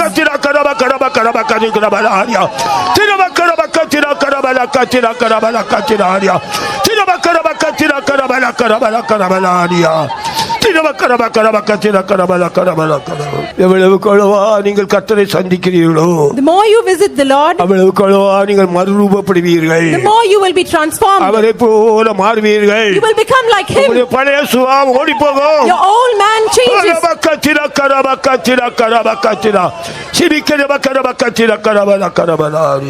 உங்களை பலிபீடமாக மாற்றுங்க. Make yourself an altar. உங்களை தாழ்த்தி ஒப்பு கொடுங்க. Humble yourself and surrender yourself. அருமையான பிதாவே, இந்த ஆசீர்வதிக்கப்பட்ட நல்ல வேளைக்காக நன்றியோடு ஸ்தோத்திரிக்கிறோம். இந்த தேசத்தையும் எங்களையும் நேசித்து இந்த வருடத்திலே விசேஷிக்கப்பட்ட இந்த வேத பாடத்தை தந்து நல்ல சுவிசேஷ வசனங்களை கேட்கத்தக்கதாக இயற்கை அனுகூலமாக்கி தந்து தேவாதி தேவன் இந்த உலகத்தில் வந்து எங்களுக்காக முழு ஜீவனை கொடுத்து மரித்து உயிர்த்து இன்றைக்கும் ஜீவிக்கிற தேவனாக உயிருள்ளவராக நான் மரித்தேன் ஆனாலும் இதோ சதா காலங்கள் உயிரோடு இருக்கேன்னு சொன்னவர் எங்கள் மத்தியிலே அசைவாடி கொண்டிருக்கபடியா ஸ்தோத்திரிக்கிறோம். பலத்த கரத்தை நீட்டி ஒவ்வொருவரையும் பலப்படுத்திக் கொண்டிருந்தபடியா ஸ்தோத்திரிக்கிறோம். அடைக்கலமாக்கிக் கொள்ள உம்மண்டை வந்ததான ஒவ்வொருவரையும் நீர் ஆசீர்வதித்து பலப்படுத்திக் கொண்டிருந்தபடியா ஸ்தோத்திரிக்கிறோம். கர்த்தாவே, பேசின மகனை பலப்படுத்தி பிரயோஜனப்படுத்தினபடியா ஸ்தோத்திரம். உண்மையாகவே நாங்கள் ஒவ்வொருவரும் பலிபீடமாக காணப்பட வேண்டும் என்று நீர் விரும்பி இந்த நாட்டிலே எங்கள் ஒவ்வொருவரோடு இடைப்பட்டு கொண்டிருந்த நல்ல வார்த்தைகளுக்காய் ஸ்தோத்திரிக்கிறோம். கர்த்தாவே, மண்ணான பலிபீடத்தை போல தேவாதி தேவன் தாழ்மை உள்ளவர் என்பதை அறிந்து மனுஷன் கூட தான் மண் என்பதை நினைவு கொண்டு தாழ்த்தி ஜீவிக்கத்தக்கதாகும். கல்லான பலிபீடத்தை போல பலவிதமான பாடுகள் உபத்திரங்கள் சோதனைகளை சகிக்கத்தக்கதாக இயேசுவை போல கற்பாறை போல தன் முகத்தை மாற்றிக்கொண்டு சந்தோஷத்தோடு எங்களை ஓட்டத்தில் ஓடத்தக்கதாகும். அந்த மரத்தினாலே பலிபீடம் செய்யப்பட்டு வெண்கலத்தினால மூடப்பட்டது போல மனுஷனுடைய பலவீனமோ இயல்புகளோ இல்லாதபடிக்கு தேவனுடைய கிருபையினால் மூடப்பட்டவராக ஒவ்வொருவரும் பலப்படுத்தப்பட்டு அற்புதமான ஆச்சரியமான கிரியைகளோடு எங்களுடைய வாழ்க்கையை ஆசீர்வதிக்கும்படியாக எங்களை இந்த வேளையிலே தாழ்த்துகிறோம், ஒப்படைக்கிறோம். எங்களுடைய ரகசிய பாவங்கள் நாங்கள் பலிபீடமாக்கப்படும் முடியாதபடிக்கு தடை செய்கிற எல்லா சத்திர வளவை நீக்கும்படியாக அற்புதம் செய்கிற தேவன் நாங்கள் ஆசீர்வதிக்கப்பட எங்களோடு இடைப்பட்டு கொண்டிருந்தபடியா ஸ்தோத்திரிக்கிறோம். கர்த்தாவே, ஆபேல் விசேஷிக்கப்பட்ட பலியை செலுத்தினான். உண்மையாகவே ஆபேல் தேவனுடைய பிள்ளை ஆகினாலே நாங்கள் ஒவ்வொருவரும் மனம் திரும்பி இங்கே கூடி வந்தவர்கள் யாவரும் தேவனுடைய பிள்ளைகள் ஆக்கப்படத்தக்கதாக, பாவத்தை விட்டு விலகி பரிசுத்த ஜீவித்துக்கு நேராகவும், உலகத்தை விட்டு விலகி தேவனுடைய பரலோகத்துக்கு நேராக வரத்தக்கதாக ஒவ்வொருவரையும் பலப்படுத்தி கொண்டிருந்தபடியா ஸ்தோத்திரிக்கிறோம். அவன் நீதிமானாய் இருந்தது போல எங்களுடைய வாழ்க்கையிலே எந்த விதமான பகையோ சிறியேனும் பகை இருதயத்தில் இல்லாதவாறு நாங்கள் ஆவிக்குரியவர்களாக காணப்படத்தக்கதாக இந்த வசனத்தை கேட்ட யாவரும் 100க்கு 100 ஆசீர்வாதங்களை பெற்று உமக்கு பிரியமாய் காணப்படத்தக்கதாக, இந்த வசனப்படியே ஜீவித்து உம்மை சந்திக்கத்தக்கதாக ஒவ்வொருவரையும் ஆயத்தப்படுத்தும்படியாக ஜெபிக்கிறோம். அப்பொழுது மட்டுமே அந்த பலிபீடத்தின் மேலே அக்னி பற்றி எரிகிறதான தேவன் எங்கள் மத்தியிலே நீர் வல்லமையாய் பற்றி எரிந்து கொண்டிருந்தபடியாக ஸ்தோத்திரிக்கிறோம். உமக்கு பிரியமான பலியாக சுகந்த வாசனையாக காணப்பட்டு உம்மை சந்திக்க ஆயத்தப்படுத்தும். பேசினும் உன் மகனை பலப்படுத்தினும் அநேக ஆயிரங்களுக்கு பிரயோஜனப்படுத்தும். கூடி வந்தவர்களை ஆசீர்வதித்ததற்காய் எல்லாவற்றையும் அனுகூலமாக்கி தந்ததற்காக ஸ்தோத்திரம். தொடர்ந்து நடக்க வேண்டிய கூட்டங்களை பொறுப்படும் ஆசீர்வதியும். இயேசுவின் நாமத்தில் கேட்டுக்கொள்கிறோம் பிதாவே. Our loving Heavenly Father, we thank Thee for Thy glorious presence in our midst. Oh Lord, we thank Thee for revealing the mysteries about the altar this evening. Oh Lord, by the mercy, oh Lord, Thou wants to transform each one of us in Thy image. Oh Lord, we realize our nothingness. We realize we are only a dust. Oh Lord, we humble ourselves, submit ourselves in Thy hands. Oh Lord, transform us in Thy image. Oh Lord, send us the fire from heaven on the altar. These days, oh Lord, make each one of us as an altar by submitting ourselves to the perfect will of God. We ask everything in the name of Jesus. நம்முடைய கர்த்தராகிய பிதாவாகிய அன்பும் பரிசுத்த ஆவியானவருடைய ஐக்கியமும் நம்முடைய கர்த்தராகிய இயேசு மேல் காணப்படி நம்மோடு இருப்பதாக.